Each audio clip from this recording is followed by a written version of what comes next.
সম্মানিত বন্ধুগণ, আসসালামু আলাইকুম। দূর দূরান্তে দেশ অথবা দেশের বাইরে থেকে ঠিক এই মুহূর্তে যেখান থেকে আমাকে দেখছেন, আমি আপন। আর যে আপন জীবনের গল্পের 133তম এপিসোডে আপনাকে বরাবর মতো স্বাগতম জানাচ্ছি। প্রিয় দর্শক শ্রোতা, আজ আমি আপনাদেরকে শোনাবো খুলনার ছেলে জালালের জীবনের বাস্তব গল্প। জালাল ভাইয়ের জীবনটা খুব কঠিন একটা পর্যায়ে দাঁড়িয়ে আছে।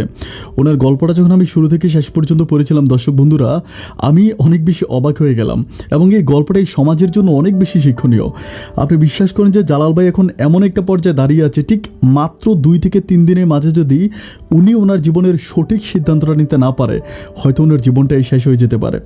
আমি আশা করব জালালের জীবনের এই গল্পটা আপনারা সবাই শুরু থেকে শেষ পর্যন্ত আমার সাথে শুনবেন এবং গল্প শেষে ওনাকে একটা সঠিক সিদ্ধান্ত দিবেন। চলেন সবাই মিলে শুনে আসি জালালের জীবনের বাস্তব গল্প। সম্মানিত দর্শক বন্ধুরা, আসসালামু আলাইকুম রহমতুল্লাহি ওবারাকাতু। আমার নাম মোহাম্মদ জালাল হোসেন, আমার বাড়ি খুলনা। প্রিয় বন্ধুগণ, আমার জীবনের গল্পটা শুরু করার শুরুতেই আমি আপনাদেরকে আমার পরিবারের ব্যাপারে জানিয়ে রাখি। আমার পরিবারে আমি আছে, আমার বাবা আছে, মা আছে, এছাড়া আছে আমার ছোট 2টা বোন। আমাদের পরিবারটা একটা মধ্যবিত্ত পরিবার বলা চলে। আমার বাবা আমাদের এলাকার একজন মুদি দোকানদার। আমাদের গ্রামের ভিতরে আমার বাবার একটা মুদি দোকান আছে। এই মুদি দোকান চালিয়ে বাবা খুব কষ্ট করে আমাদের সংসারটা চালায়। আমি ছোটোবেলা থেকে পড়াশোনার প্রতি আসলে খুব ভালো ছিলাম না। আমি খুব কষ্ট করে ক্লাস 5 পর্যন্ত পড়াশোনা করি। প্রাইমারি স্কুলের গণ্ডি পেরি হয়ে আমি যখন হাই স্কুলে ভর্তি হই, তখন আমার বাবা আমার পড়াশোনা বন্ধ করে দেয়।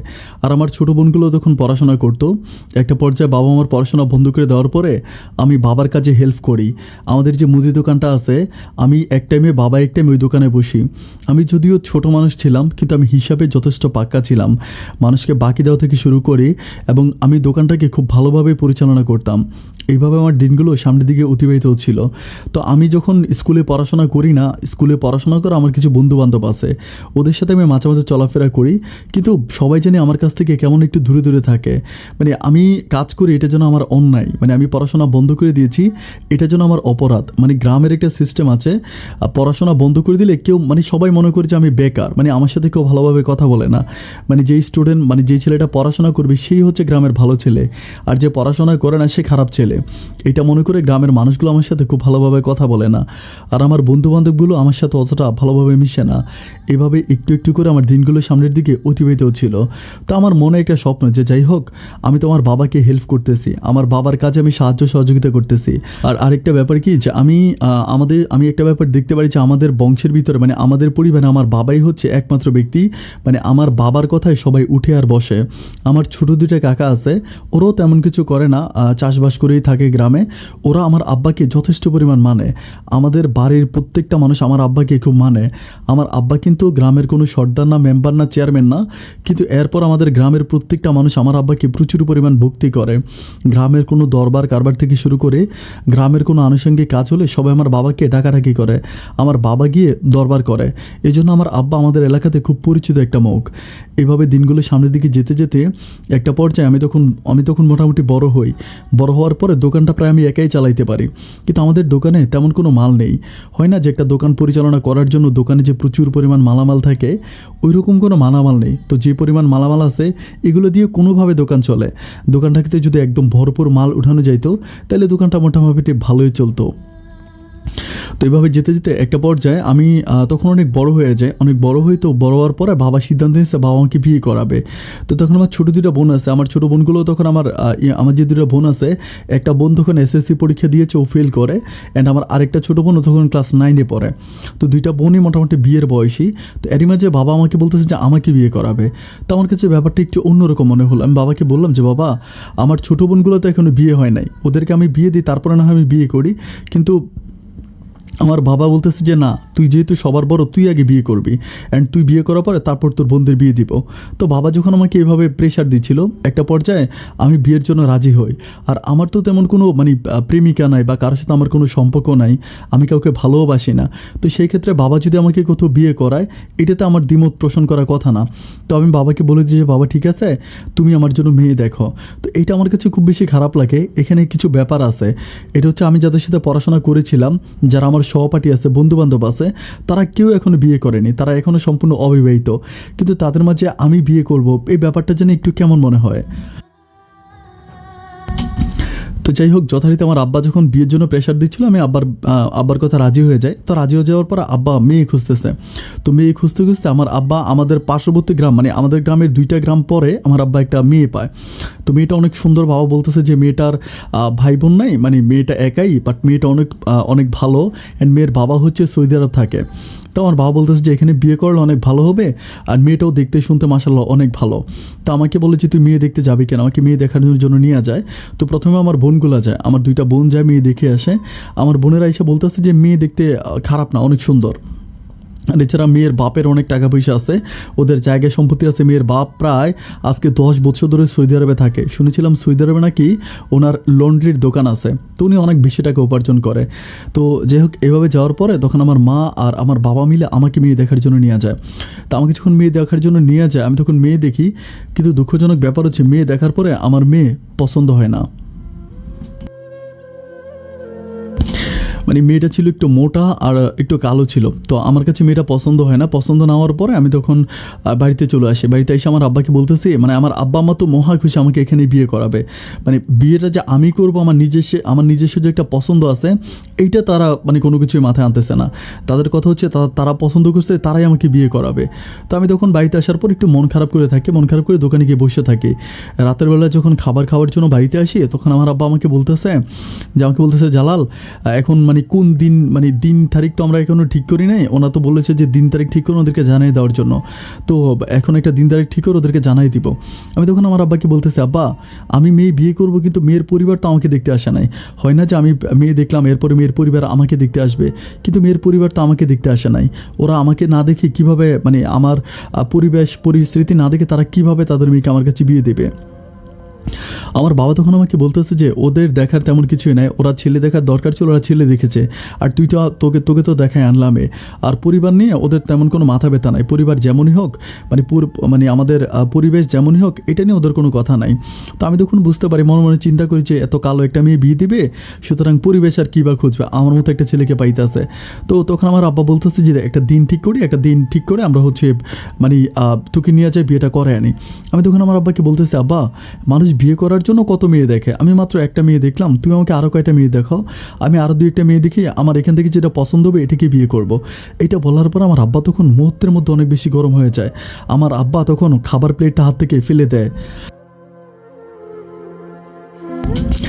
খাবার প্লেটটা হাত থেকে ফেলে দিয়ে আবার তখন প্রচুর পরিমাণ রাগারাগি করতে থাকে। আমার মাকে অকথ্য ভাষায় গালাগালি করে, অ্যান্ড বাবার ভয়ে তখন ছোটো বোনগুলো বিড়ালের মতো বসে থাকে। মানে আমার বাবাকে আমাদের ফ্যামিলির প্রত্যেকটা মানুষ অনেক মানে। আমার বাবার কথায় সবাই উঠে আর বসে। আমি বলেছিলাম যে আমার 2টা কাকা আছে, আমার 2টা কাকা আমার বাবাকে ভাগের মতো ভয় পায়। তো তখন আমি বাবাকে এটা বলার পরে বাবা তখন মানে ভাতের প্লেট ফেলে দিয়ে বাবা তখন আমাদের রসাইঘর থাকে, রসাইঘর থেকে বাবা বেরিয়ে যায়। রসাইঘর মিনস হচ্ছে পাকঘর, রান্না করা ঘর যেটাকে বলে গ্রামের ভাষায়, যেটাকে রসাইঘর বলে। ওখান থেকে বেরিয়ে গিয়ে বাবা তখন মানে উঠানের মধ্যে গিয়ে অকথ্য ভাষায় গালাগালি করতে থাকে। আমার আব্বা এরকমই, আব্বা মুহূর্তের মধ্যে অনেক চটকে যায়, অনেক গরম হয়ে যায়। আমি তখন ভয়ে মানে ঘর থেকে বেরিয়ে যাওয়ার পর আমি তখন আর ঘরে ফিরি না। আমি এর পরের দিন আমার মার সাথে দেখা করি। দেখা করার পরে মা আমাকে বলতেছে যে তুই এটা কী করলি। আমি বললাম যে কী করলাম, মানে তোমরা আমার একটা মেয়ে দেখাইছো, আমি কি একটা মেয়ে বিয়ে করে ফেলবো, আমাকে আরও 2-1টা মেয়ে দেখাবা না। আমার মা বলতেছে তোর বাবা এটাকে ভালোভাবে দেখতেছে না।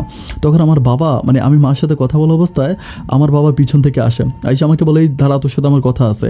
বাবাকে দেখে কিন্তু আমি চলে যাচ্ছিলাম। আমি কিন্তু আমার বাবাকে প্রচুর পরিমাণ ভয় পাই। আমি বড় হয়েছি ঠিক আছে, কিন্তু এরপর আমার বাবাকে আমি খুব ভয় পাই। বাবার সামনে দাঁড়িয়ে আমি কথা বলতে পারি না। তো এরপর বাবা আমাকে বলতেছে যে আমি যে তোর মাকে বিয়ে করছিলাম, তুই জিজ্ঞেস করতো তোর মাকে আমি দেখছিলাম কিনা। তখন আমার সামনে আমার মাকে বলে যে আমি যে তোরে বিয়ে করছিলাম, আমি কি তোরে দেখছিলাম বিয়ের আগে। আমার মা বলতেছে না দেখেন নাই। আমার বাবা বলতেছে যে বিয়ের আগে আমি তোর মাকে না দেখে আমি তোর মাকে বিয়ে করছি। আমি কি ঠকে গেছি, তোর মাকে দেখতে খারাপ ছিল নাকি তোর মা মানুষ হিসাবে খারাপ, আমাকে বল। তাহলে দেখে শুনে কেন বিয়ে করতে হবে। আমি তখন আমার আব্বারে বললাম যে আব্বা তুমি বিয়ে করেছো আরও কত বছর আগে, তোমার জামানা আর এখনকার জামানা কি একরকম। তখন তুমি কি মোবাইল চিন্তা, তুমি যখন বিয়ে করছিলা তখন কি মোবাইল ছিল। এখন তো দেখো মোবাইল আছে, মানুষ মাইলের পর মাইল বিদেশে গিয়েও মানুষ ফোনে কথা বলে। আমি আমার বাবাকে জাস্ট বোঝাচ্ছিলাম যে দুনিয়াটা অনেক ডিজিটাল হয়ে গেছে, দুনিয়া আর আগের মতো নাই। কিন্তু আমার বাবা আমার কোনো কথা শুনতে রাজি নাই। বাবার কথাই একটা যে বাবা আমাকে ওখানে বিয়ে করাবে। এরপরে আমি যাই হোক বাবার সাথে কথাবার্তা বলে তখন চলে আসি। আমার ছোটো বোনগুলোকে আমি বলি যে তোরা না মেয়ে দেখছিলি, তোরা মেয়ে দেখি না বলি যে মেয়ে অনেক সুন্দর, এখন এরকম কেন? আমার ছোটো বোন বলতেছে ভাইয়া মেয়ে আমরাও দেখছিলাম, মেয়ে কিন্তু আমাদেরও পছন্দ হয় নাই। এখন আমার বাবা বলতেছে যে এখানেই বিয়ে করাবে, এখন কি করব বলো? বাবার কথা তো আমরা ফেলতে পারি না। আমি তখন চিন্তা করতেছি, আমি তখন একটু গম্ভীর হয়ে যাই। মানে গম্ভীর হয়ে যায় বলতে আমি বাড়িতে একটু কম আসি, আমি দোকানেই বেশিরভাগ সময় থাকি, অতটা খাওয়া দাওয়া করি না, একটু মন খারাপ করে বসে থাকি। যেতে যেতে প্রায় আরও 2 থেকে 3 দিনের মতো কেটে যায়। 2-3 দিন পরে আমার বাবা আমাকে বলতেছে বিয়ের দিন কি তুই ঠিক করবি নাকি আমি ঠিক করে তাদেরকে বলে দিব? আমি তখন বলতেছিলাম যে বাবা তুমি যেহেতু সব কিছু করতেছ, তুমি বিয়ের দিনটা ঠিক করে দাও। আমার বাবা তখন বলে যে ঠিক আছে, তাহলে সামনে শুক্রবারে ওই মেয়ের সাথে তোর বিয়ে।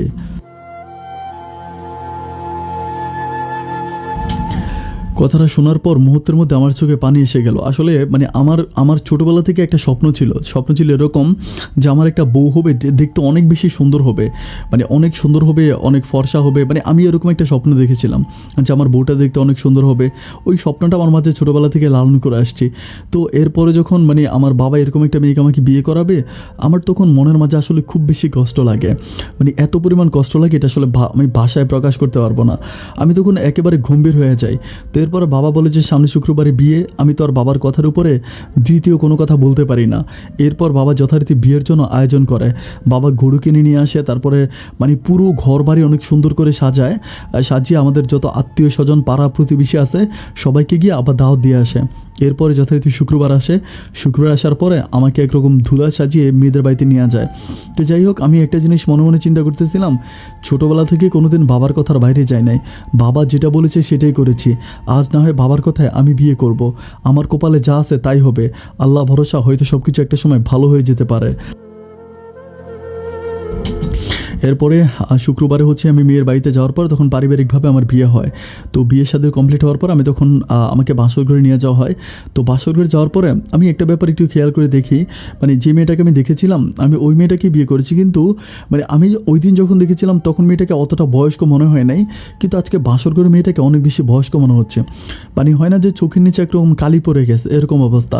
তো আমি তখন আমি ওনার সামনে গিয়ে বলতেছি, আমি প্রথমে জিজ্ঞেস করতেছি যে আপনি কি একটু বলবেন যে আপনার বয়স কত?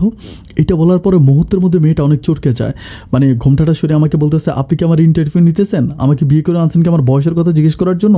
আমি বললাম যে না, আমি আপনাকে এমনিই জিজ্ঞেস করলাম যে আপনাকে সেদিন দেখছিলাম মানে আপনি যেন একটু কম বয়স্ক ছিলেন, আজকে একটু বেশি বয়স্ক মনে হচ্ছে।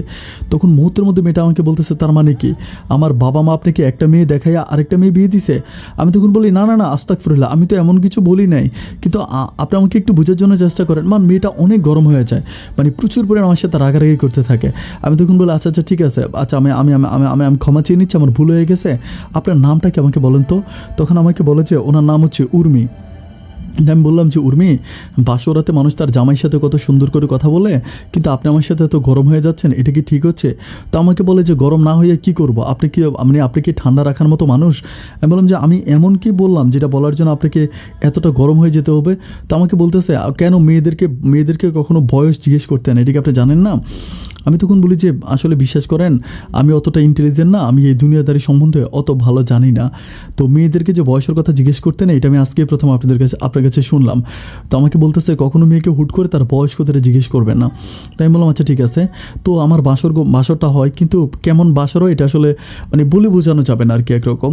তো যাই হোক, বাসর হওয়ার পরে সকালবেলা আমি ওইটা গোসল টোসল করে আমি তখন দোকানে চলে যাই একদম ভোরে গিয়ে দোকান খুলি। দোকান খোলার পর আমি দোকান করতেছি। তো আমার আব্বা তখন দোকানে যায় প্রায় 8:30টার দিকে, আমি প্রায় 7টার দিকে দোকান খুলে ফেলি। 8:30টার দিকে দোকানে গিয়ে বাবা আমাকে প্রচুর পরিমাণ গালাগালি করে। বাবা বলতেছে যে ঘরে নতুন বউ তোরে দোকান খুলতে বলছে কে? আমি তখন আমার আব্বারে বলি যে আব্বা কি তাহলে কি ব্যবসা বাণিজ্য করবো না, ব্যবসা বাণিজ্য ছেড়ে দিব? আমার বাবা বলতেছে ব্যবসা ছেড়ে দেওয়ার কথা তো তোকে বলি নাই, আমি বলছি যে তোরা এখন বিয়ে করছিস, তুই আপাতত হচ্ছে 1-2 মাস বাড়িতে থাকবি, এরপরে তুই দোকানদারি করবি। আমি আমার বাবাকে বলতেছি যে 1-2 মাস যদি বাড়িতে থাকি তাহলে ব্যবসা কি চলবে? বাবা বলতেছে চলবে না কেন, আমি আছি না। তো যাই হোক আমি আমার বাবাকে বললাম যেটা হবে না বাবা, আমি দোকানদারি করি। তো দোকানদারি করে মানে আমার টার্গেট হচ্ছে আমি আমার বউয়ের কাছ থেকে একটু দূরে সরে যেতে চাই। মানে আমার কাছে ভালো লাগে না, এখন আমি কি করব? বাবা জোর করে বিয়ে করাইছে, আমি তো কিছু করতে পারি না। তো এরপর আমি তখন ওই মেয়ের কাছ থেকে দূরে থাকি। আমি দুপুরবেলাও বাড়িতে যাই, বাড়িতে যাওয়ার পরে খাওয়া দাওয়া করি। খাওয়া দাওয়া করার পর আমি যখন শুইতে যাই, তো মেয়েটা তখন আমার কাছে আসে, মানে উর্মি আমার কাছে আসে। কাছে আসার পরে তখন আমার আস্তে আস্তে মাথা টিপে দেয়। তো মাথা টিপে দিলে আমার একটু ভালো লাগে, আমার ঘুম চলে আসে। তো ঘুম চলে আসে, বিকালবেলা ঘুম থেকে ওঠার পরে উর্মি আমাকে বলতেছে যে মানে ওদের বাড়িতে যাবে, মানে ওদের বাড়ি থেকে লোক আসবে আর কি। এরপরের দিন ওদের বাড়ি থেকে লোক আসবে, ওদের বাড়িতে চলে যাবে। তো আমি বলি যে আলহামদুলিল্লাহ, আল্লাহ গেলেই আমি বাঁচি। এরপর দিন যথারীতি ওদের বাড়ি থেকে লোক আসে। আসার পরে তো মানে হচ্ছে ওই যে হিরানি যেটাকে বলে, মানে মেয়ে ফিরানো। তো এখান থেকে খাওয়া দাওয়া করে ওরা তখন চলে যায়, মানে মানে উর্মিকে নিয়ে যায়। তো উর্মিকে নিয়ে যাওয়ার পরে এভাবেই 2 দিন কাটে। আমি তখন মানে আর যাই না। এরপরে আবার মানে ছেলে তার বন্ধুবান্ধব গিয়ে বন্ধুবান্ধবদের নিয়ে হচ্ছে মেয়ে নিয়ে আসবে না, ওরকম যেতে হয়। কিন্তু আমি তখন আর যাই না। প্রায় 2 দিন কেটেছে। আমার আব্বা আমাকে বলতেছে কি রে তুই মেয়ে আনতে যাবি না, আমাকে এটা বলে। তাই আমি বলেছি আব্বা তুমি গিয়ে নিয়ে আসো। আব্বা আমাকে তখন মানে মানে আমার বাবার কথা হচ্ছে যে বাবা যেটা বলবে সেটাই, বাবার কথার উপরে কেউ কোনো কথা বলতে পারবে না। পরিবারের আমি, মা, তারপর আমার ছোটো বোন, আমরা সবাই বাবার কথায় উঠতে হবে, বসতে হবে। বাবার কথার বাইরে কোনো কথা কোনোভাবে বলা যাবে না। যাই হোক, এরপর আমি বাবাকে বললাম যে ঠিক আছে আমি যাব। তো বাবা যখন রাগারাগি করে, আমি তখন আমার ছোটো 2টা বোনকে নিয়ে আমি আমার শ্বশুর বাড়িতে যাই। আমি আমার কোনো বন্ধুবান্ধব কাউকে নেই না। তো ছোটো 2টা বোনকে নিয়ে যাই। যাওয়ার পর আমি তখন উর্মিকে নিয়ে তখন আমি আবার ফিরে আসি, মানে আমার বাড়িতে আসি। তো আমার বাড়িতে আসার পরে কোনোভাবে আমি আসলে উর্মির সাথে অ্যাডজাস্ট হইতে পারতেছিলাম না। মানে আমি আমার বাবার রাগারাগি দেখে, বাবার মুখের দিকে তাকে আমি বিয়ে করেছি। কিন্তু হয় না যে মানে আমার কাছে উর্মির ব্যাপারটা একটু মানে মেয়েটা খাটো ছিল, তারপরে কালো ছিল, অনেক মোটা ছিল।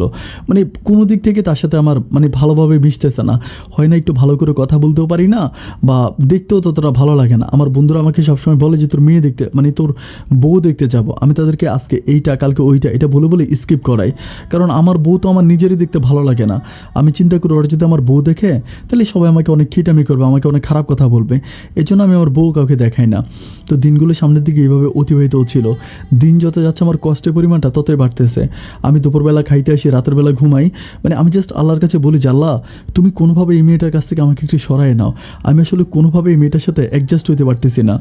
আবার মনে মনে এটাও চিন্তা করি, কারণ মেয়েটা তো কোনো দোষ নাই, মেয়েটা তো কোনো অন্যায় করে নাই। আমার বাবা তাকে বিয়ে করে আনছে, এখন মেয়েটা তো কোনো দোষ নাই। আমি তাকে এভাবে কষ্ট দিচ্ছি, এটাও তো ঠিক না। তো যাই হোক, এইভাবে দিনগুলো যাচ্ছে, যেতে যেতে প্রায় আরও 1.5 থেকে 2 মাসের মতো কাটে। 1.5-2 মাস পরে আমি তখন আমার মনটাকে বুঝিয়ে ফেলি। মানে মনটাকে বুঝে যে যেহেতু আমার বিয়ে হয়ে গেছে, এখানে তো আসলে দ্বিমত পোষণ করে কোনো লাভ নাই। আর আমি তো চাইলেও আর কোনো কিছু করতে পারবো না। বিয়ে যেহেতু হয়ে গেছে, আমি চেষ্টা করি মেয়েটার সাথে একটু মিশে চলার জন্য। কালো হোক কী হয়েছে, কিন্তু আমি চেষ্টা করবো আমার মতো করে মেয়েটার সাথে মিশার জন্য। এরপর থেকে আমি মানে মেয়েটার সাথে মিশার জন্য ট্রাই করি। মানে আমি প্রচুরভাবে ট্রাই করি তার সাথে খুব ভালো করে মিশার জন্য। তো আমি তখন তার মাঝে একটা পরিবর্তন দেখতে পাই। মানে প্রথমত যখন আমি তার কাছ থেকে একটু দূরে থাকতাম, তখন সে হচ্ছে মানে আমার সাথে মিশার জন্য চেষ্টা করতো। আর এখন যখন আমি তার সাথে মিশার জন্য চেষ্টা করতেছি, তখন সে আমার কাছ থেকে দূরে যাচ্ছে। মানে এটা প্রায় 1.5 থেকে 2 মাস পরে আমি দেখতে পাই যে মানে আমার আব্বা আম্মার সাথেও ভালো, কিন্তু আমার সাথে রাতের বেলায় খুব খারাপ ব্যবহার করে। মানে খারাপ ব্যবহার করে এরকম যে আমি যদি কোনোভাবে তার গায়ে হাত দিয়ে ফেলি, তাহলে সে প্রচুর পরিমাণ মানে চোখ টোক রাঙায় ফেলে। মানে কেমন যদি খুব রেগে যায়। আমি তখন বুঝতে পারিনি যে কী ব্যাপার, এরকম করে কেন। কোনোভাবেই বুঝতেছি না যে তার কী হয়েছে। বাট দিন যত যাচ্ছে তার মাঝে পাগলামিগুলো বেড়ে যাচ্ছে। মানে সবসময় দিনের বেলায় ভালো থাকে, আব্বা আমার সাথে ভালো করেই কথা বলে, কিন্তু রাতের বেলায় হলেই যেন তার কেরা ওঠে। মানে রাতের বেলায় আমার সাথে খুব খারাপ ব্যবহার করে। হয় না যে আমি ঘুমাচ্ছি, অনেক সময় দেখা যায় গরম লাগতেছে, আমি তখন ফ্যান ছেড়ে দিই। তখন আমাকে বলতেছে যে ফ্যান ছাড়তে হবে কেন, এখন মানে আমার ঠান্ডা লাগতেছে, ফ্যান বন্ধ করো। তো আমি মাঝে মাঝে ফ্যান বন্ধ করে একদম গরমের মধ্যে রাতের বেলায় ঘুমাই। আবার মানে ওরকম হয় যে মানে ও যেটা বলবে এটাই করতে হবে। মানে আমার আব্বার পরে মনে হয় আমাকে শাসন করার মতো দ্বিতীয় আমার বউ আমার পরিবারে চলে আসছে। মানে এমন হয় যে এত পরিমাণ গালাগালি করে, মানে এত পরিমাণ মুখসার করে রাতের বেলায়, যে কাউকে বলে বুঝাতে পারবো না। আমার মনে হয় যে আমি তাকে বিয়ে করি না, বরং সে আমাকে বিয়ে করে নিয়ে আসছে। তার চোখের দিকে তাকাতে পারি না, প্রচুর পরিমাণ খারাপ মানে অকথ্য ভাষায় কথাবার্তা বলে। যাক, এভাবে যেতে যেতে একটা পর্যায়ে আমার যে বোনটা, ছোটো দিয়ে বোনটা আছে, ছোটো দিয়ে বোনের মাঝে বড় একটা বোনের বিয়ে ঠিক হয়। তো বিয়ে ঠিক হওয়ার পর আমার আব্বা তখন কোথেকে জানে টাকা পয়সা জোগাড় করে আমার আব্বা তখন আমার ওই বড় বোনের বিয়ে ঠিক করে। তো আমার বড় বোনের বিয়ে হয়। তো বিয়ের দিন হচ্ছে আমার আত্মীয় স্বজন, পাড়া প্রতিবেশী, মোটামুটি আমাদের এলাকার সবাই আসে। এখন সবাই আসার পরে সবাই সবাই আমার বউরে দেখা মানে সবাই থো ফেলে, বলে যে হায় আল্লাহ এমন একটা ছেলে আর কি একটা মেয়েকে বিয়ে করছে। আমি কিন্তু দেখতে মাশাআল্লাহ অনেক সুন্দর ছিলাম, অনেক স্মার্ট ছিলাম। তো সবাই বলতেছে যে এরকম একটা স্মার্ট ছেলে কীরকম একটা মেয়েকে বিয়ে করছে, মানে আমার সাথে যদি আমার বউ দাঁড়ায় তাহলে সে হচ্ছে আমার মানে লাইক আমার অনেক ছোট, মানে আমার কোমর থেকে একটু বড় হবে এরকম। আমি কিন্তু অনেক ফর্সা, অনেক লম্বা, অনেক সুন্দর, কিন্তু আমার বউ আসলে আমার সাথে কোনো দিক থেকে যায় না। তো তখন মানে সবাই মিলে আমাকে বলে যে আমার মানে বন্ধু টন্ধু, তারপর আত্মীয় স্বজন সবাই মিলে বলে যে কী বিয়ে করছে, সেটা কোনো বউ হইল? তো আমার আব্বা বিয়ে করাইছে। এখন আব্বাকে তো গ্রামের মানুষ, আব্বারে কেউ কোনো কথা বলে না, যারা মানে সবাই আমাকেই বলে যে তুই এটা ঠিক করিস না, তুই এটা কেমন বিয়ে করলি, সবাই আমাকে অকথ্য ভাষায় কথাবার্তা বলে। তো যাই হোক, কিন্তু আমি আমার মনকে আমি কাউকে বুঝাইতে পারি না যে ও তো দেখতে খারাপই, কিন্তু ব্যবহার তার চেয়ে অনেক বেশি খারাপ। তো যাই হোক, এভাবে আমার বড় বোনটার মানে আমার ছোটো বড় বোনটার বিয়ে হয়। বিয়ের কাজ কমপ্লিট হয়ে ওকে শ্বশুরবাড়িতে চলে যায়। তো তারপর আমার দিনগুলো কাটতেছে, এভাবে দিনগুলো কাটতেছে। বাট আমি ওই মানে জোর করে আমার বউয়ের সাথে যতটুকু মিলামিশা করতে পারি অতটুকুই, হয় না যে মানে একটু ওর মতো করে আমার সাথে একটু মিশতে পারা, মানে ওর মতো করে একটু সাপোর্ট করা, ওরকম কিছু না। মানে আমি যতটুকু ওর সাথে জোর করে কথাবার্তা বলি, বউয়ের সাথে জোর করে মিশি অতটুকুই। তো যেতে যেতে প্রায় আরও অনেকগুলো মাস কাটে। তো অনেকগুলো মাস কাটে আমার পরিবারের মাঝে কিন্তু শান্তি নেই, এটা আমার মা বুঝতে পারে। আমার মা তখন বুঝতে পারে যে মানে আমার মাঝে ওর মাঝে ভালো বর্নিংটা হচ্ছে না, ভালো সম্পর্কটা হচ্ছে না। তো আমার মা মাঝে মাঝে ওই যে হুজুরের কাছ থেকে তাবিজ, তারপরে পানি পড়া, এটা সেটা, আমার মা গ্রামের মানুষ তো আইনা দেয়। তো তাবিজ পানি পড়া আইনে দিলে ও আবার তাবিজও মানে পড়ে না, পানি পড়াও খায় না। মানে ওর কথা হচ্ছে আমার মা হয়তো ওকে তাবিজ করে মেরে ফেলতে পারে। মানে ওর মনের ভিতর ওর মনটাই ছিল একটু অন্যরকম, মানে ওর মনে সবসময় হারামি থাকতো। মনের মাঝে হয় না যে মানুষের প্রতি একটু মায়া ভালোবাসা, এগুলো থাকতো না। তো আমার মা তখন পানি পড়া তাবিজ এগুলো দেয়, তো এগুলো দিলে ও আসলে ওগুলো ব্যবহার করে না, রাতের বেলায় তাবিজ খুলে রাখে অ্যান্ড মানে পানি পরে দিলে এটা খায় না। তো আমি তখন আমার মাকে বলি যে মা তুমি এগুলো দিয়ে কী লাভ, তোমার বউ তো খায় না, মানে ওকে তো আমি খাওয়াইতে পারি না। তো আমার মা বলতেছে যে খাবে টেনশন করিস না, একটা সময় ঠিক হয়ে যাবে। আমি বলি মা এতগুলো মাস পাড়ায় গেল, আজও ঠিক হলো না, কবে ঠিক হবে? মা বলে আল্লাহর কাছে আমি প্রার্থনা করি, তুই দেখবি একটা সময় ঠিক হয়ে যাবে। যাই হোক, এভাবে দিনগুলো যেতে যেতে একদিন আমার দোকানের সামনে হচ্ছে আমার একটা রিক্সা, মানে রিক্সা এসে দাঁড়াইছিল দোকানের সামনে। তো রিক্সা থেকে দাঁড়াইছিল, তো রিক্সা ড্রাইভার অনেকগুলো মালামাল কিনছে আমার দোকান থেকে, অনেকগুলো মালামাল কিনছে। তো মালামাল কেনার পরে মানে রিক্সা ড্রাইভার টাকা দিবে। তো টাকা দেওয়ার জন্য মানে রিক্সার ভিতরে যারা ছিল ওইখান থেকে টাকা আনার জন্য গেছে। তো আইন আমাকে তখন হচ্ছে 500 টাকার একটা নোট দিছে, বাজার করছে প্রায় 120 থেকে 30 টাকার মতো। তো আমি বললাম যে আমার কাছে তো ভাঙতি নেই, 120-30 টাকা। তো আমি বলতেছি যে ভাঙতি নেই। তো আমাকে বলতেছে যে ভাঙতি দেখেন না হয় কিনা। আমি বললাম যে না ভাঙতি নেই। তো চেষ্টা করলাম যে মানে ভাঙতি রাখতে পারতেছি না। তো তখন ওই রিক্সা ড্রাইভারটা রিক্সার মধ্যে গিয়ে মানে কাউকে বলতেছিল যে ওনার কাছে ভাঙতি নেই। তখন আমি দেখতে পাচ্ছি একটা মেয়ে রিক্সা থেকে বেরিয়ে আসে। আমি মেয়েটাকে দেখার পর অবাক হয়ে যায়, মানে একেবারে পাতলা একটা শাড়ি পরছে, একেবারে হ্যাংলা লম্বা, মানে চুলগুলো অনেক লম্বা, অনেক মায়াবী চেহারা। মেয়েটাকে দেখার পর আমার এত ভালো লাগে, আমি তখন চোখটা বন্ধ করে মানে ফিল করতে থাকি। আমি চিন্তা করি আমার বাবা যদি আমাকে এরকম একটা মেয়েকে বিয়ে করাই, তো মেয়েটা দেখতে কত সুন্দর, কত স্মার্ট, কত কিউট। আমি যখন এই মেয়েটার মাঝে হারিয়ে যাই, তো মেয়েটা এসে আমাকে বলতেছে যে কী ব্যাপার আপনার কাছে মানে চেঞ্জ নেই হয়ে বলতেছে। আমি বললাম স্যার আমার কাছে তো ভাঙতি নেই এখন, মানে আচ্ছা ঠিক আছে আপনি টাকা নিয়ে যান, আপনি পরে এসে দিন, এটা বলি। তুমি বলতেছে না এটা কেমন কথা বলতেছেন যে পরে এসে দিব, এটা কেমন কথা? তো আপনি এখানে কত হচ্ছে? আমি বলি যে আমার এখানে টোটাল হচ্ছে 140 টাকা। তো বলে যে মেয়েটা বলতে চাইছে আমি 500 টাকা দিলাম, তো আপনি মানে বাকি টাকাটা আমার ফোনে রিচার্জ করে দেন। মানে আমরা কিন্তু তখন আবার রিচার্জ করতাম ফোনে। তো আমি বললাম যে কার্ড দিব, বলেছে না কার্ড না, আপনি আমার নাম্বারে টাকাটা দেন। তখন তার নাম্বারটা আমি কাগজের মধ্যে লিখি, মানে আমার এখানে কাগজে লিখি। লেখার পর মেয়েটা তখন চলে যায়। মানে দেখে আমার মনে হয় আমি যেন পুরী দেখছিলাম। মানে আমার এত ভালো লাগছিল মেয়েটাকে, বলে বোঝাইতে পারবো না। মানে অসাধারণ সুন্দর ছিল আসলে, মানে এত সুন্দর যে মুখে বলে বোঝানো যাবে না। তো যাই হোক, এরপর আমি রাতের বেলায় বাড়িতে যাই। বাড়িতে যাওয়ার পর আমার তখন ওই চোখের মধ্যে মেয়েটাকে ভাসতে থাকে। আমার প্রচুর মানে মেয়েটার কথা মনে পড়ে।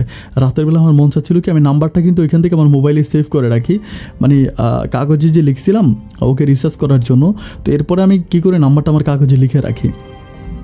নাম্বারটা কাগজে লিখে রাখার পর আমি চিন্তা করি যে আমি মানে ফোন করব। তো রাতের বেলা আসলে আমার বউ ওভাবে সময় দেয় না, সময় না দেওয়ার কারণে আমি আর ফোন করতে পারি না।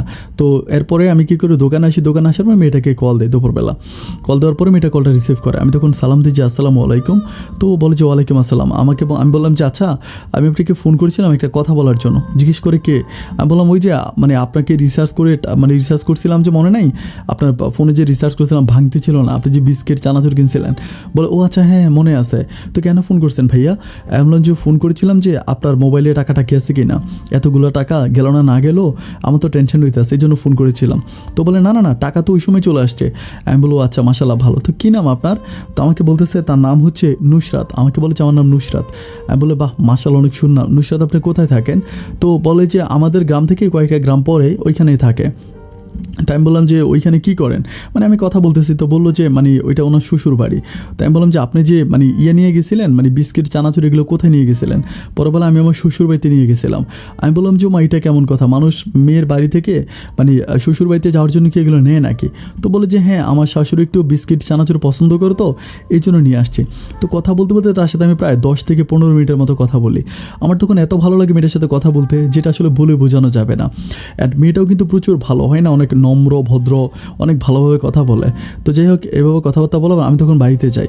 মানে বাড়িতে গেলে আমার আব্বা আম্মার সামনে যদি আমার বৌমার সাথে ভালো করে কথা বলে, কিন্তু রাতের বেলায় বা আমি যখন একা থাকি আমার বউ পারে না, আমাকে জুতো দিয়ে মারে, এত পরিমাণ খারাপ ব্যবহার করে যে আমি আসলে খারাপের কিছু উদাহরণ দিই। যে মাঝে মাঝে ও গোসল করে মানে ওয়াশরুমের ভিতরে বাথরুমের ভিতরে কাপড় রেখে আসে, আমাকে বলে যে এটা একটু ধুয়ে দিয়ে আয়, মানে ওরকম তুই করে বলে। তো আমি তখন আর কাপড়গুলো পর্যন্ত ধুয়ে দিই। এরপরে রাতের বেলায় মাঝে মাঝে আমাকে এটাও বলে যে আমার পাটা একটু টিপে দাও, খুব ব্যথা করতেছে। তো আমি তখন মাঝে মাঝে যদি বলি যে আমি তোমার স্বামী, তুমি আমাকে দিয়ে পা টিপাও, মানে এইটা বলে তখন খুব গরম হয়ে যায়, বলে কী হয়েছে, মানে তোমার শরীর খারাপ হলে কি আমি টিপতাম না?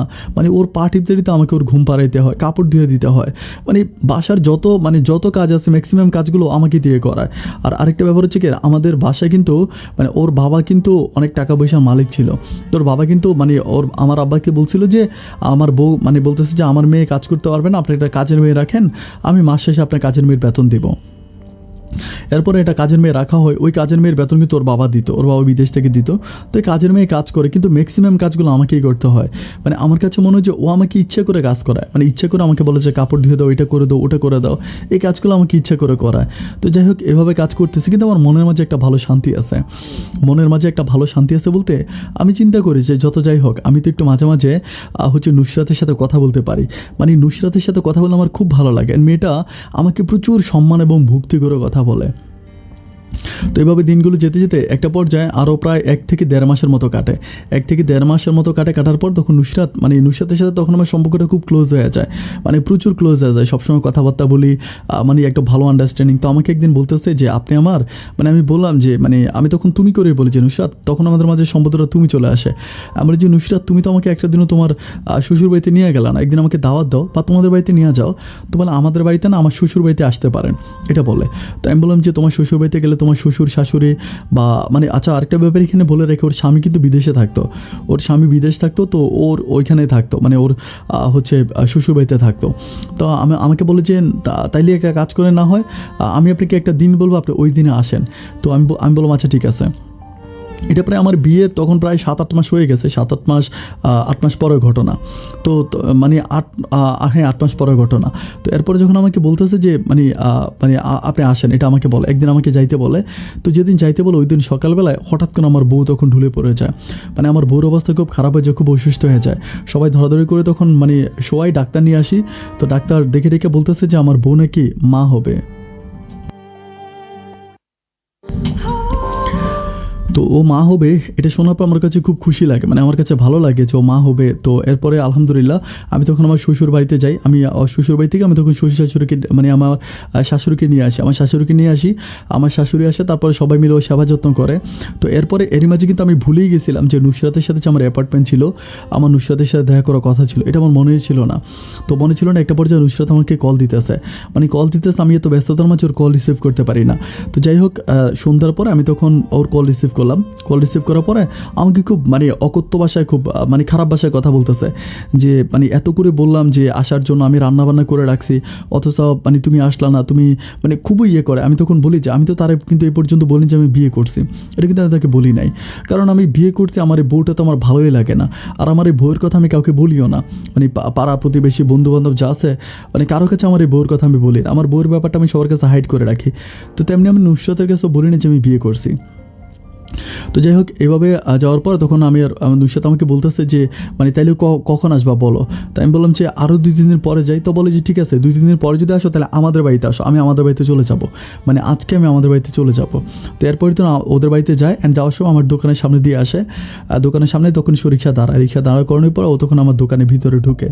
আর দোকানের ভিতরে ঢুকার পর আমি তখন তার সাথে অনেকক্ষণ কথাবার্তা বলি, মানে অনেকক্ষণ কথাবার্তা বলি। কথাবার্তা বলার পরে একটা পর্যায়ে ও তখন চলে যায়। ও যখন চলে যাওয়ার পরে তো আমি তার সাথে রাতের বেলা মানে বিকেলবেলা কথা বলি। ও আমাকে বলে যে তুমি সন্ধ্যার পরে আসো। তো সন্ধ্যার পরে আমি তখন মানে একেবারে চানাচুর বিস্কিট আমার দোকানের জিনিসপত্র নিয়ে আমি তখন ওর সাথে দেখা করার জন্য ওদের বাড়িতে যাই। ওদের বাড়িতে যাওয়ার পর তখন আমি বসে ওর সাথে অনেকক্ষণ কথা বলি। অ্যান্ড ওর মাও কিন্তু অনেক ভালো, ওর বাবা মা দুজনেই আছে, দুজনেই প্রচুর ভালো। ওরা মানে অত বড় লোক না, মানে মিডল ক্লাসের মানুষ, বাট অনেক ভালো মানুষ হিসেবে, অত্যন্ত ভালো। তো কথাবার্তা বলতে বলতে আমি মানে ওর বাবা আমাকে বলতেছে যে আমার মানে ঘর কোথায়, বাড়ি কোথায়, এগুলো জিজ্ঞেস করে। তো আমি আমার বাবার ঠিকানা বলি, আমার বাবার কথা বলি, তারপরে পরিবারের কথা বলি, সব কিছু বলি। তো ওর বাবা বলতেছে আমার আব্বা নাকি মানে আমার আব্বাকে নাকি উনি চিনে। উনি বলে যে তোমার আব্বাকে আমি চিনি, তোমার আব্বার সাথে আমি বিভিন্ন জায়গায় মানে দরবার কারবার করছিলাম। মানে এটা হচ্ছে নুসরাতের বাবা বলতেছে যে অনেক জায়গায় দরবারে গেছিলাম, তোমার আব্বাকে আমি খুব ভালো করে চিনি, তোমার আব্বাকে যদি আমার নাম বলো তোমার আব্বা আমাকে চিনবে। তো আমি বলেছি আলহামদুলিল্লাহ, আস্তাগফিরুল্লাহ, যদি আমার আব্বা যদি জেনে যায় তাহলে তো সর্বনাশ হয়ে যাবে। আমি কিন্তু মানে বাঘকে এত ভয় পাই না, আমার আব্বাকে যতটা ভয় পাই। তো ওর সাথে মানে কথাবার্তা বলি। তার রাতের বেলায় তারা আমাকে খাওয়া দাওয়া করায়। খাওয়া দাওয়া করানোর পর আমি তখন প্রায় রাত 11:30টার দিকে ঘরে ফিরি। ঘরে আসার পর তখন আমার বউ বলতেছে যে খাবা না। আমি বললাম যে না আমি খাবো না। তো খাবো না বলার পর বউ তখন অসুস্থ থাকে। তো ওই কাজের মেয়ে আছে, কাজের মেয়ে ওর সেবা যত্ন করে, কাজের মেয়ে রান্নাবান্না করে। তো যাই হোক এভাবে তখন আমি ঘুমিয়ে যাই। অ্যান্ড এরপর থেকে আমি কন্টিনিউ হচ্ছে নুসরাতের সাথে কথা বলি। তো নুসরাতের সাথে কথা বলতে বলতে একদিন আমি নুসরাতকে বলি যে নুসরাত আমার ভালো লাগতেছে না, মানে কোথাও ঘুরতে যেতে ইচ্ছে করতেছে, মানে তুমি কি ঘুরতে যাবা?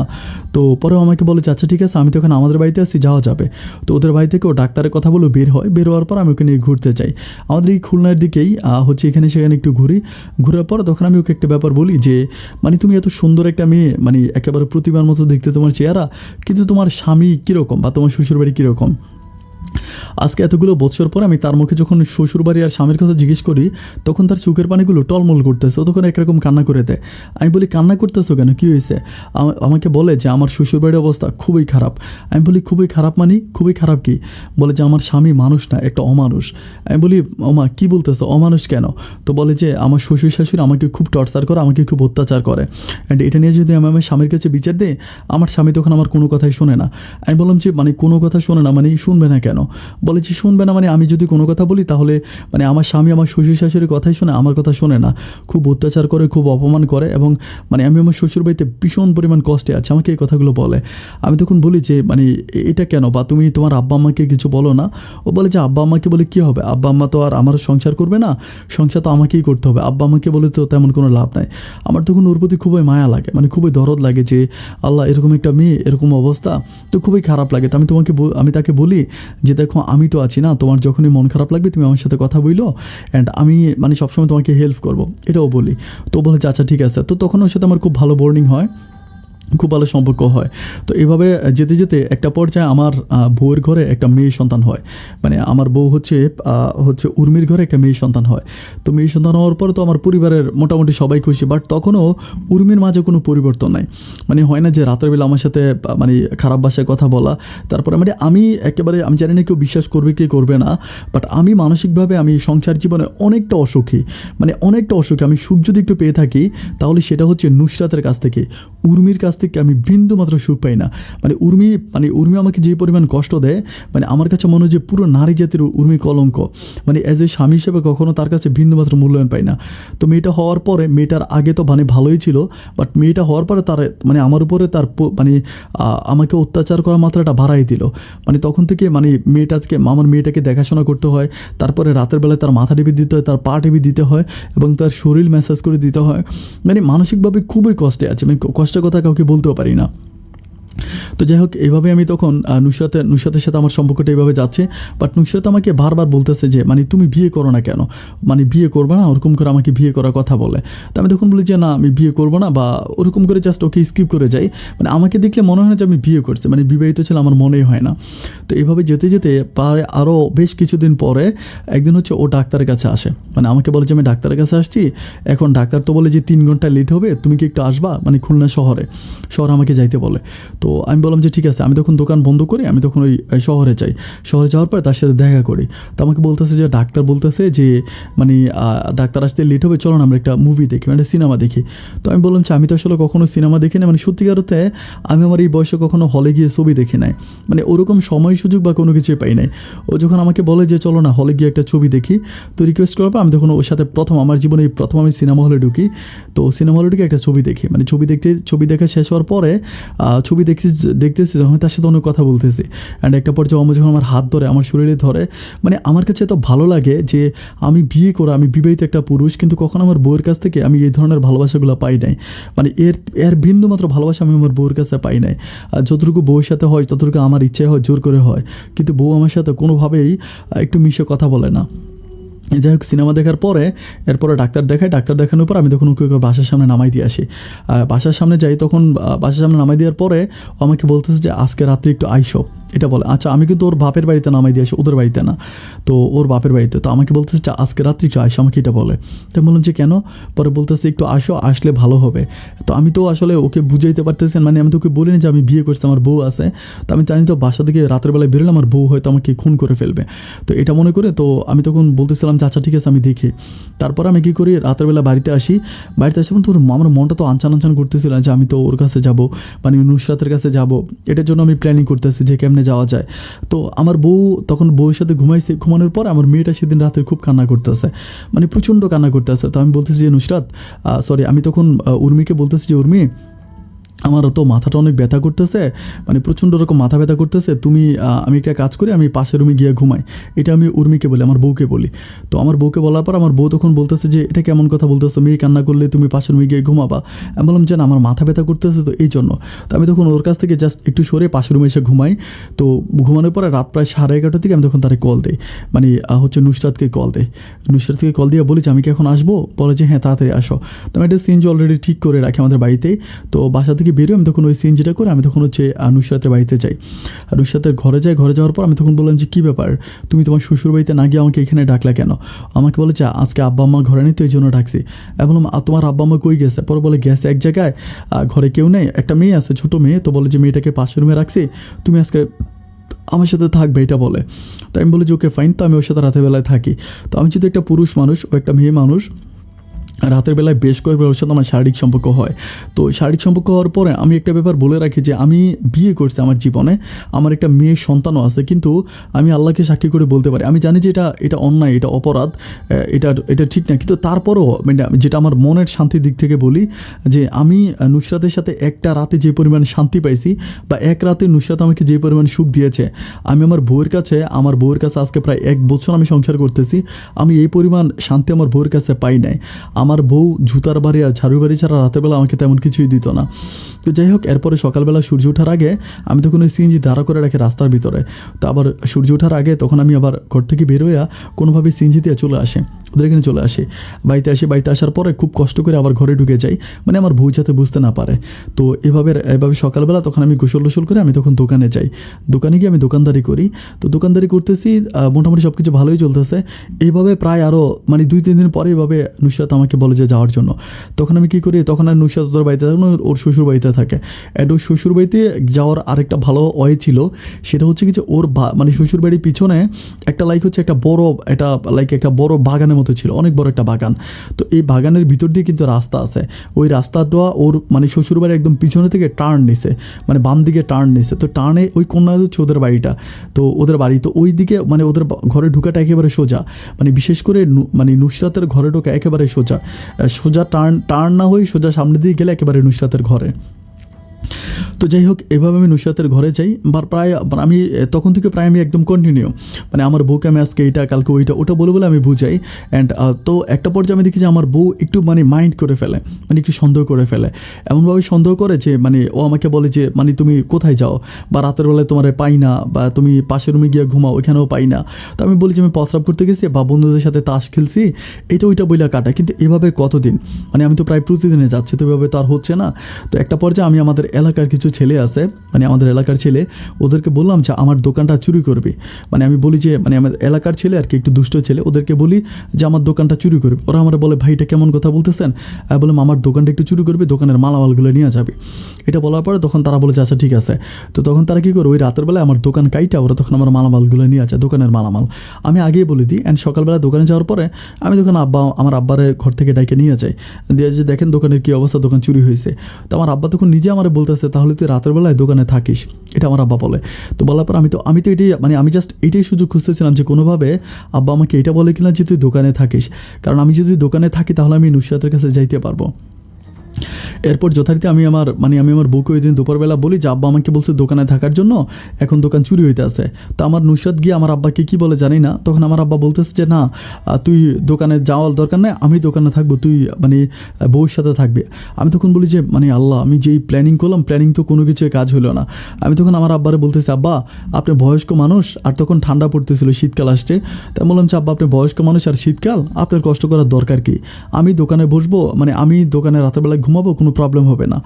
তখন আমার বাবা বলতেছে যে ঠিক আছে, তাহলে তুই যদি দোকানে ঘুমাস তুই মানে 12টা 1টার দিকে যাবি, মানে দোকানে 12টা 1টা বা 2টার দিকে যাবি, কারণ এই সময় গেলে দেখা যায় কি যে মানে ওই সময় চুরি যদি হয় তাহলে শেষ রাতে হবে, চুরি তো আর সন্ধ্যা রাতে হয় না।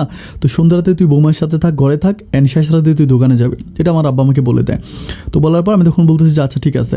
তো এরপর আমি তো মানে আমার টার্গেট হচ্ছে আমি কোনোভাবে দোকানে যাইতে পারলেই হয়। তো তখন আমি আমার বউয়ের সাথে ঘুমাই, আমার বউ কিন্তু আবার মানে উর্মি কিন্তু সন্ধ্যার সময় ঘুমায় যায়, ও তো প্রায় রাত মানে 9টা 10টার দিকে ও মানে একেবারে নাক ডেকে ঘুমায়।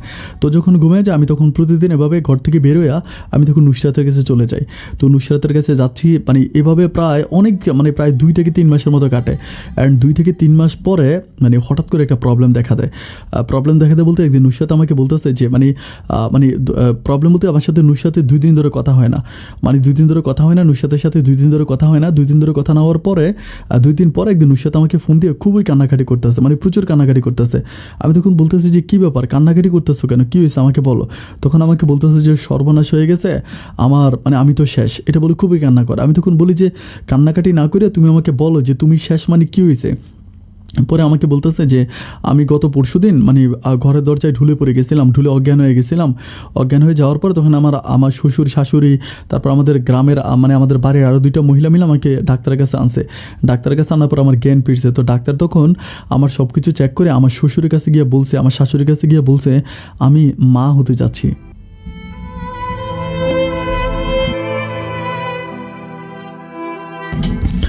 আমি তখন বলতেছি যে মানে এটা কেমন কথা বলতেছো, আমাকে বলে যে হ্যাঁ। আমি বললাম যে তোমাকে না ওষুধ খেতে বলছিলাম, তোমাকে না ওষুধ দিয়েছিলাম, তুমি খাও নাই। আমাকে বলে যে প্রথম মানে 2-1বার ওষুধ খেয়েছি, এরপরে আর খাই নাই, ওষুধ খাই নাই। আমি তখন বলতেছি যে ওষুধ খাও নাই, এখন কী হবে। আমাকে বলে যে কিছুই বুঝতে পারতেছি না, ওরা গ্রামভাবে মানে দরবার ডাকবে, এটা আমাকে বলতেছে, ওরা দরবার ডাকবে। আমি তখন বলতেছি যে দরবার ডাকবে, মানে আমি তখন মানে প্রচুর পরিমাণ বিপাকে পড়ে যাই, মানে টেনশনে পড়ে যাই। একে তো আমার বউ আছে, বাচ্চা আছে, এগুলোকে তো আমি তার কাছে বলিই নাই, এগুলো তো তার কাছে সম্পূর্ণ না বলা। এখন দ্বিতীয় তার ঘরেও সন্তান হয়ে গেছে, মানে আমি তো কোনো মানে মহা বিপাকে পড়ে যাই, কী করবো ঠিক বুঝতে পারতেছিলাম না। আমি আল্লাহকে ডাকতেছিলাম যে আল্লাহ তুমি একটা মানে উপায় বুদ্ধি বের করে দাও, এটা আল্লাহকে বলাইতেছিলাম।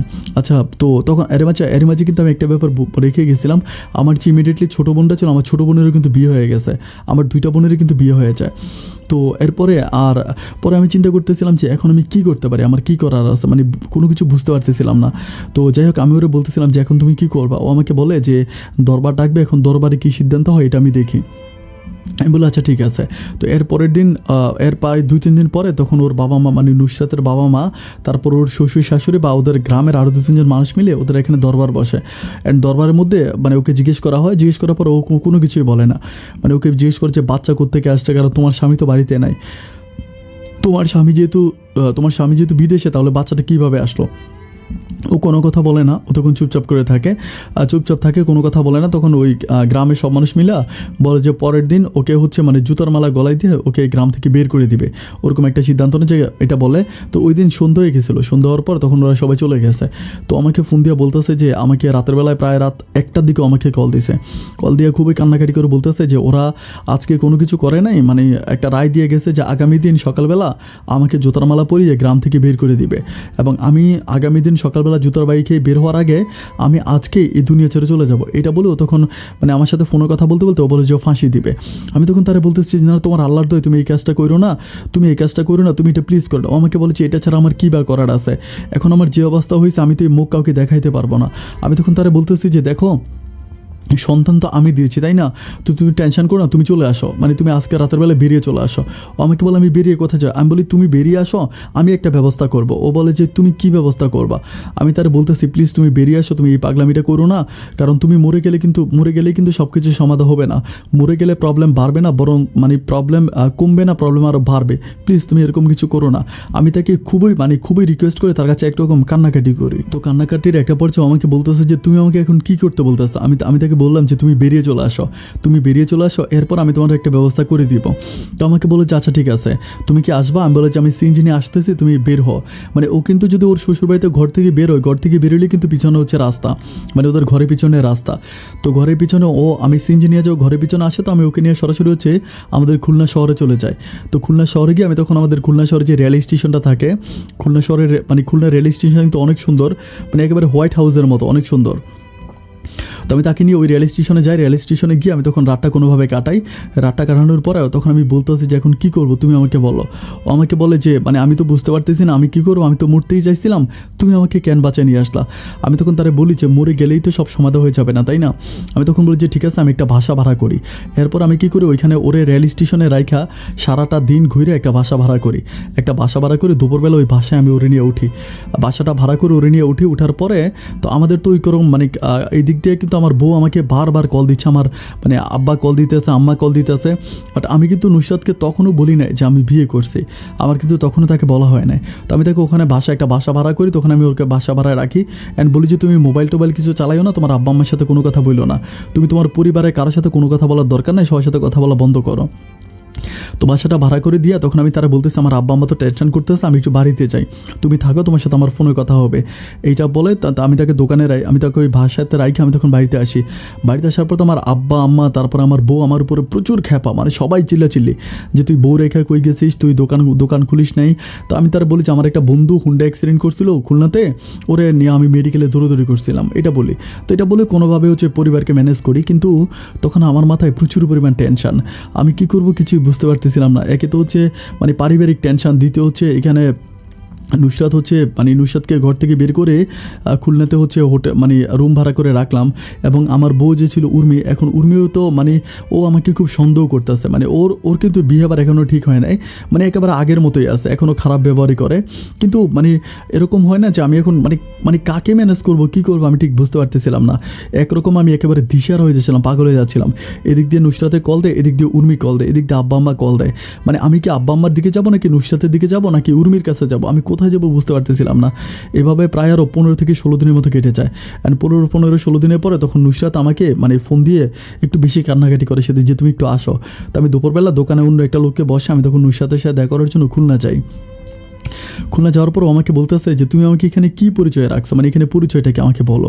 আমি তখন তারা বলতেছি যে মানে আমি কি করব, তোমাকে আসলে কিভাবে বলবো, মানে ও আমাকে বলে যে আমার পরিচয়টা কি, আমাকে এটা বললাম যেখানে রাখছো আমার পরিচয়টা কি, আমাকে কী পরিচয় রাখছো। আমি কিন্তু ওই মোটামুটি কিছু ফার্নিচার কিনে দে, কাপড় চোপড় বা ফার্নিচার আনুষঙ্গিক কিছু জিনিসপত্র কিনে দে। তো আমাকে বলে যে এখানে তুমি আমাকে কোন পরিচয় রাখছো, আমার পরিচয়টা কি। তখন ও আমাকে বলে যে তুমি আমাকে বিয়ে করো, আমি ডাইরেক্ট বলি যে তুমি আমাকে বিয়ে করো, অ্যান্ড আমার সন্তানটাও আস্তে আস্তে পেটে বড় হচ্ছে, তুমি আমাকে বিয়ে করো। আমি তখন তারা বলি যে মানে আমি তখন একটু বিপাকে পড়েছি। আমি তখন বলি যে নুসরাত আমি তোকে একটা কথা বলি, তুমি আসলে আমার কথাটা খারাপভাবে নিও না। আমি তখন খুবই কান্না করি, একেবারে খুবই কান্না করে তার হাতে ধরে তার পাশে বসে বলি নুসরাত দেখো আমার মানে আরও 1 বছর আগে এরকম পারিবারিকভাবে আমার আব্বা আমাকে জোর করে বিয়ে করাইছে, কিন্তু আমার বউটার সাথে আমি আমার বউটাকে পছন্দ করতাম না। আমার যে সন্তান সেটা আমি বলি না, শুধু বউর কথা বলি। বউর কথা বলার পর তখন নুসরাত মানে চিল্লে উঠে বলতেছে কী বলতেছিস সেটা তুই, মানে একেবারে খুবই খারাপ ভাষায় বলতেছিস, তুই কী বলতেছিস। আমি তখন বলেছি দেখো আসলে কি বলবো তোমাকে, আমি তো করে ফেলছি বা আমি কী করতে পারি। তখন বলে যে তুই তোর বউ থাকার পরও তুই আমার সাথে এই কাজটা কেন করছিস, আমাকে এটা বলে। আমি তখন একটু নিজেও বলি যে তোমারও তো স্বামী ছিল তাই না, তোমার স্বামী থাকার পরও তুমি আমাকে কেন অফার করছো বা আমার সাথে কেন করছো, এটা আমাকে বলি। আমাকে বলে যে আমার স্বামী ভালো ছিল না এই জন্য করছি। আমি তখন তারা বলি যে আমার বউ ভালো ছিল না আমি এই জন্য করছি, তোমার যেরকম স্বামী ভালো ছিল না আমার বউ তোমার স্বামীর চেয়ে আরও খারাপ ছিল, এই জন্য আমি এই কাজটা করছি, তুমি আমাকে মাফ করে দাও। এটা বলে আমি তার হাতে পায়ে ধরে ফেলি। তো সে আমাকে বলতেছে এখন তুমি কী করবা। আমি তার বলতেছি যে আমি যেহেতু তোমার পেটে সন্তান, তোমার পেটে যেহেতু আমার সন্তান আছে, আমি তোমাকে বিয়ে করব।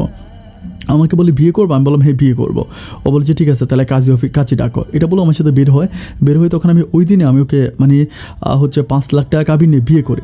5 লাখ টাকা কাবিনে একটা মানে খুলনাতে একটা কাজী অফিসে নিয়ে বিয়ে করি। বিয়ে করার পর আমি তখন ওখানে রাখি। ও আমারে বলতেছে তাহলে এখন তুমি কি করবা, মানে তোমার বউকে তুমি ছাইড়া দিবা না, প্রথম বউকে? আমি ওরা বলেছি আমি আমার প্রথম বউকে ছাইড়া দিব, তোমার মাথায় হাত দিয়ে শপথ করে বলতেছি আমি আমার প্রথম বউকে ছাইড়া দিব, তুমি টেনশন করো না। তো এইভাবে তখন আমি মানে নুসরাতকে হচ্ছে ওই শহরে ভাড়া রাখি, অ্যান্ড আমি তখন উর্মির সাথেও থাকি, নুসরাতের সাথেও থাকি। মানে আমার তখন সময়গুলো খুবই কষ্টে কাটে। মানে আমি আবার দোকানও চালাইতে হয়, বউ ঠিক রাখতে হয়, মানে 2টা বউ ঠিক রাখা, দোকান ঠিক রাখা, আব্বা আম্মাকে ঠিক রাখা, মানে সব কিছু মিলে আমি তখন প্রচুর পরিমাণ বিপাকে পড়ে যাই, মানে খুবই বিপাকে পড়ে যায়। কোনো দিক থেকে আসলে ঠিক রাখতে পারি না। বউকে ঠিক রাখতে গেলে মানে আমার মানে এক বউকে ঠিক রাখতে গেলে আরেক বউ গরম হয়ে যায়। মানে আমি তখন এরকম একটা বিপদে পড়েছি। আমি আল্লাহকে ডাকতে যে আল্লাহ তুমি আমাকে একটা উপায় বুদ্ধি বাইর করে দাও। আর এভাবে দিনগুলো সামনের দিকে যাচ্ছে। বাট আমি একটা পর্যায়ে চিন্তা করতেছি যে আমার কিছু টাকা পয়সা লাগবে, কারণ আমি শুনেছিলাম যে মানে 6 লাখ টাকা নাকি হয়েছিল কাবিন, মানে ইয়ের সাথে আমার ওই প্রথম বউ উর্মির সাথে আমার 6 লাখ টাকা কাবিন। তো আমার কাবিনের টাকাটা তো জোগাড় করতে হবে। কাবিনের টাকাটা জোগাড় করে আমি তখন তাকে তালাক করে দিব, উর্মিকে তালাক করে দিব। এটার জন্য আমি তখন টাকা জোগাইতেছি এখন মানে টাকা জোগাইতেছি এইভাবে প্রায় 3 থেকে 4 মাসের মতো কাটে। অ্যান্ড 3-4 মাস পরে তখন আমার যে বউ, আমার যে দ্বিতীয় বউ, আমার যে সেকেন্ড বউ হচ্ছে আমার সেকেন্ড বউ নুসরাতের ঘরেও একটা মেয়ে সন্তান হয়। নুসরাতের ঘরেও এখানে একটা মেয়ে সন্তান হয়। তো মেয়ে সন্তানটা হসপিটালে হয়, আমি তো হসপিটালে নিয়ে যাই, সিজারের মাধ্যমে সন্তানটা হয়। তো সন্তান হওয়ার পরে তখন ও আমাকে বলতেছে যে এখন কি করব। মানে ও তখন আসলে একা ওর পক্ষে ওইখানে থাকা সম্ভব হয় না। আমি একটা মহিলাকে দিয়ে রাখি, একটা মহিলাকে ভাড়া করে বাসায় দিয়ে রাখি, মহিলাটাও টেক কেয়ার করে। তখন ও আমাকে ওর আব্বা আম্মার জন্য খুবই কান্নাকাটি করে নুসরাত। ও বলে যে আমার আব্বা আম্মার কথা খুব মনে পড়তেছে, আর আব্বা আম্মার জন্য খুবই কাঁদে, মানে খুবই মন খারাপ করে। তো আমাকে বলতেছে তুমি কি আমার আব্বা আম্মাকে একটু খবর দিবা, ওরকম করে কান্নাকাটি করে। তাই আমি বললাম যে আচ্ছা ঠিক আছে। পরে ও কী করে লোক মারফত ওর বাবা মাকে খবর দিল। ওর বাবা মা ওইখানে খুলনাতে ওর সাথে দেখা করার পর ও তখন ওর বাবা মাকে সব কিছু খুলে বলে। এটা কিন্তু ওর বাচ্চা হবার পরে, এই পর্যন্ত কিন্তু ও কারোর সাথে যোগাযোগ করে না। মানে আমি যেটা বলছিলাম ও সেটাই করছে, আমি যেভাবে শিখিয়ে দিয়েছিলাম এভাবেই করছে। এরপর ওর বাবা মার সাথেও দেখা হওয়ার পর তখন আমি যাই, আমিও খুলনাতে যাওয়ার পর ওর বাবা মা আমাকে দেখার পর ওর বাবা মা যদিও প্রথমে একটু রাগ করে, এরপর ওরা ব্যাপারটা মেনে নেয়। এখন ওরা বলছে যে ঠিক আছে। তো ওরা কিন্তু নুসরাত কিন্তু বলে যে আমার প্রথম বউ আছে। তো এখন নুসরাতের বাবা তখন আমাকে বলতেছে যে এখন যেহেতু আপনার প্রথম বউ আছে, এখন আপনার মানে এটা তো আপনার সেকেন্ড বউ, এখন প্রথম বউ কী করবেন? মানে আমি তখন বলি যে একটু অপেক্ষা করেন, আমি আমার প্রথম বউকে ছেড়ে দিব। আমার প্রথম বউয়ের সাথে আমার বনিবনা হয় না, আমার সম্পর্ক ভালো নেই, আমি প্রথম বউকে ছেড়ে দিব, আমি আমার হচ্ছে সেকেন্ড বউকে নিয়ে আমি সংসার করবো, এটা বলি। তখন উনি বলে যে আপনি প্রথম বউকে ছাড়া পর্যন্ত এই হচ্ছে নুসরাত আমাদের বাড়িতে থাকবে, এটা বলি। তখন নুসরাতকে ওই শহর থেকে নুসরাতকে উনি ওনাদের বাড়িতে নিয়ে যায়, মানে ওইখানে রাখে না, শহরে না রেখে উনি গ্রামে নিয়ে যায়। তো তখন ওই নুসরাত ওইখানে থাকতেছে, মানে গ্রামে তো একরকম কলঙ্ক হয়ে গেছে। তারপরেও ওইখানে নিয়ে গেছে, উনি এখানে নিয়ে গেছে যেহেতু ওনার মেয়ে। নিয়ে যাওয়ার পরে তখন উনি আমাকে বারবার বলতেছে যে আপনি আপনার পরিবার নিয়ে এসে আপনি বিয়ে করেন, মানে ওই এখান থেকে উঠে নেন, এটা বলে পরিবার থেকে বারবার বলে। অ্যান্ড একটা পর্যায়ে বলতেছে প্রয়োজনে আপনি আপনার 2টা বউকে রাখেন। এটা নুসরাতের মানে বাবা আমাকে বলে যে প্রয়োজনে 2টা বউ রাখেন, তাও আপনি আমার মেয়েটাকে এই বাড়ি থেকে নিয়ে যান, বা আমার মেয়েটার অনেক কলঙ্ক হয়ে গেছে, আমি এখানে থাকতে পারতেছি না। তো এটা নিয়ে এরকম ঝগড়াঝাটি নুসরাতের বাবার সাথে কথাবার্তা বলতে ব্যাপারটা কীভাবে জানে আমার বউ এবং আমার আব্বা আম্মার কানে খবরগুলো চলে আসে।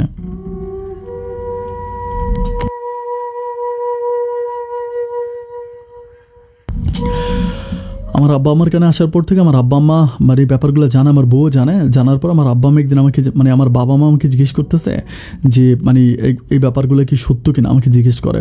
তো জিজ্ঞেস করার পর আমি তখন আমার আব্বা আম্মার কাছে আমি মিথ্যে বলি না, আমি সত্য বলি। আমি বলি যে হ্যাঁ, যেহেতু আমার মানে বউয়ের সাথে মানে উর্মির সাথে আমার সম্পর্কটা ভালো যাচ্ছে না, আমি কোনোভাবে উর্মির সাথে মিশতে পারতেছিলাম না। অ্যান্ড উর্মি আমাকে মানসিকভাবে খুব প্রেশার দিচ্ছিল, খুব কষ্ট দিচ্ছিল। উর্মির সাথে ভালোভাবে বনিবনা হচ্ছিল না বলে আমি তখন হচ্ছে আমি সেকেন্ড বিয়ে করি। অ্যান্ড আমার সেকেন্ড বউ নুসরাত অনেক ভালো, আমাকে অনেক টেক কেয়ার করে। তখন আমার আব্বা বলে যে তুই যে মানে সেকেন্ড বিয়ে করলি, এখন সেকেন্ড বউ সম্বন্ধে তুই কী জানিস, আমাকে এটা বলে। আমি বলি যে ও ভালো হয়েছে। পরে বলে যে একটা বিয়ে, আমার আব্বা কিন্তু তখন একেবারে ডিটেলস জেনে ফেলে। ওর বাপের নাম ছিল হচ্ছে মুনিব। বলে যে মুনিববার মাইয়া কেমন ভালো হইব এটা আমার জানা নাই, এক জামাইয়ের ঘর করতো, তারপর তোর সাথে অবৈধ সম্পর্ক করে পেটে বাচ্চা লইছে, ওই বাচ্চারা নিয়ে তুই, মানে আমার আব্বা তখন মানে সব কিছু বলতেছে। আমার আব্বা সব কিছু জেনে যায়, কারণ আমার আব্বা যেহেতু দরবারি লোক ছিল, সব গ্রামেই প্রায় আব্বার পরিচিত লোক আছে, তখন আব্বা ব্যাপারগুলো ক্লিয়ার জানে। জানার পরে তখন আব্বা আমাকে খুবই মানে আমি তখন আমি বুকে সাহস রাখি। আমার কথা হচ্ছে যত যাই হোক আমি আমার আব্বার মুখের উপর কথা বলবো। তো কথা বলার পর আমার আব্বা তখন বলতেছে যে এখন কি করবি, মানে এখন তো তুই মানে বউ তো দুইটা হয়ে গেল, এখন দুই বউ তুই কীভাবে রাখবি, ওটা নিয়ে আমার আব্বা আমাকে বলতেছে। আমি তখন আমার আব্বারে বলি যে আব্বা একটা কাজ করেন, আপনি জায়গায় সম্পত্তি বেচেন, জায়গাটাকে বেচে আমার কিছু টাকা পয়সা দেন, আমি আমার মানে ইয়েকে ছেড়ে দিব, আমি হচ্ছে উর্মিকে ছেড়ে দেবো, আমার প্রথম বউকে ছেড়ে দিব। তখন আমার আব্বা বলতেছে বিয়ে করে আমি আনছি, তুই ছেড়ে দিবি কেমনে, তোর যদি ছাড়তে হয় তাহলে তুই নুসরাতকে ছেড়ে দে, তোর সেকেন্ড বউকে ছাড়, তুই প্রথম বউকে ছাড়তে পারবি না। আমি তখন আমার আব্বারে বলি যে আব্বা আমার জীবন থাকতে আমি আমার সেকেন্ড বউকে ছাড়তে পারবো না, আমি নুসরাতকে আমার জীবনের চেয়েও বেশি ভালোবাসি, আমি নুসরাতকে ছাড়তে পারবো না, যদি ছাড়তে হয় আমি উর্মিকে ছাড়বো। এই ব্যাপারগুলো কিন্তু উর্মি শুনতে পায়। উর্মি কিন্তু বিষ খেয়ে বিষ হজম করতেছে, আমাকেও কিছু বলতেছে না, আমার পরিবারের আব্বা আম্মাকেও কিছু বলতেছে না, ও কিন্তু মানে ভিতরে প্রচণ্ড রকম কষ্ট পাচ্ছে। আমি তখন আমার আব্বারে বলি যে আমি কিন্তু উর্মিকে ছেড়ে দিব, এটা আমি বাবাকে বলি। তখন আমার আব্বাকে আমি খুবই বলি যে আব্বা আমার তো মোটামুটি জায়গায় সম্পত্তি আছে, আপনি আমাকে কিছু জায়গায় বেচা কয়টা টাকা দেন, অ্যান্ড টাকা দিলে আমি তখন উর্মিকে ছেড়ে দিব। তো আমার আব্বা বলে উর্মিকে ছেড়ে দিলে কি মানে সব কিছু সমাধা হয়ে যাবে? আমি তখন বলি যে হ্যাঁ, উর্মিকে ছেড়ে দিলে তো সব সমাধা হয়ে যাবে, কিন্তু আমার আব্বা আমাকে কোনো রকম টাকা পয়সা দেয় না। আমি যতই বলি আব্বা টাকা পয়সা দেয় না, টাকা পয়সা না দেওয়ার পরে আমার তখন মানসিকভাবে আমার তখন প্রচুর খারাপ লাগার পর আমি তখন আর আমার বাড়িতে আসি না। আমি তখন হচ্ছে ওই আমার শ্বশুর বাড়িতে মানে নুসরাতের বাড়িতে থাকতে শুরু করি। নুসরাতের বাড়িতে থাকি, তখন আমি আর দোকানও চালাই না, মানে দোকানেও আসি না, আব্বা তখন দোকান খোলে, আব্বা তখন দোকান বন্ধ করে, আমি নুসরাতের বাড়িতে থাকি। তখন আমি শুনতে পারি যে আমার বউ যে উর্মি বিভিন্ন লোক পাঠায় নুসরাতের বাড়িতে লোক পাঠায়, তখন নুসরাতের উপরে মানে টর্চার করে, আমাদেরও খারাপ ভাষায় কথা বলে। একটা পর্যায়ে আমি তখন নুসরাতকে নিয়ে আমি তখন খুলনাতে চলে যাই। খুলনাতে আমি আবারও বাসা ভাড়া করে বাসাতে খুলনা মানে আমার মেয়েটাকে নিয়ে নুসরাতকে নিয়ে আমি তখন ওইখানে চলে যাই। তো এভাবে প্রায় আমি ওখানে 3 থেকে 4 মাসের মতো থাকি। অ্যান্ড 3-4 মাস পরে একদিন হচ্ছে মানে এর মাঝে আমার বউ কিন্তু আমাকে কল দেয় না, মানে আমার আব্বা আম্মা আমাকে কল দেয়। তো একদিন আমার আব্বা আমাকে দুপুরে কল দিয়ে বলতেছে আমার আম্মার অবস্থা নাকি খুব খারাপ। আমাকে বলতেছে তোর মায়ের অবস্থা খুব খারাপ, তোর মা মানে প্রচণ্ড রকম বমি করতেছে, মানে প্রচণ্ড অবস্থা খুব খারাপ। তো এটা বলার পর আমি তখন দৌড়ে হচ্ছে বাড়িতে আসি। আমার মায়ের অবস্থা যেহেতু খারাপ, আমি সন্তান মাকে দেখবো, মাকে দেখার জন্য আমি তখন বাড়িতে আসি। বাড়িতে আসার পর আমার বউ তখন আমার সাথে কথা বলে, আমাকে বলে যে মানে তুমি অন্তত আজকে রাতটা থেকে যাও, তোমার মেয়েটার মুখের দিকে তাকাও, মানে আমার যে একটা মেয়ে হয়েছিল ওই মেয়েটা কিন্তু বড়, উর্মির ঘরে যে মেয়েটা হয়েছিল ওই মেয়েটা বড়, অ্যান্ড হচ্ছে নুসরাতের ঘরে যে মেয়েটা হয়েছিল ওই মেয়েটা ছোট। তো বলতেছে মেয়েটার মুখের দিকে একটু তাকাও, দেখো না মেয়েটার একটু নিষ্পাপ চেহারার দিকে একটু তাকাও। আমি তখন বলতেছি যে আমি তাকে কি করবো এখন, আমি তো আমার তখন খুবই খারাপ লাগে ও যখন আমাকে এভাবে বলে। তখনও একদম ভালো হয়ে যায়, মানে একদম প্রচুর ভালো হয়ে যায়, মানে এত ভালো হয়ে যায় যে বলে বোঝাতে পারবো না। মানে আগে আমার সাথে যেরকম খারাপ ব্যবহার করতো, আমাকে গালাগালি করতো, আমাকে অপদস্থ করতো, কিন্তু এখন আর এরকম করে না। মানে রাতের বেলায় ও পারে না যে আমাকে একেবারে মাথায় করে রাখবে, প্রচুর সম্মান ভালোবাসা। আমাকে বলে যে মানে আমি তখন রিকোয়েস্ট করার পর এক রাত থাকার পর এখান থেকে কিন্তু আমাকে বারবার নুসরাত কল দিতে আসে যে তুমি আসতেছো না কেন, তুমি চলে আসো। আমি বলি যে দেখো একটু বোঝার জন্য ট্রাই করো, আমি মানে 2-1টা রাত থাকি, কারণ আমার আম্মার অবস্থা ভালো না, আমার যে কোনো সময় মারা যেতে পারে।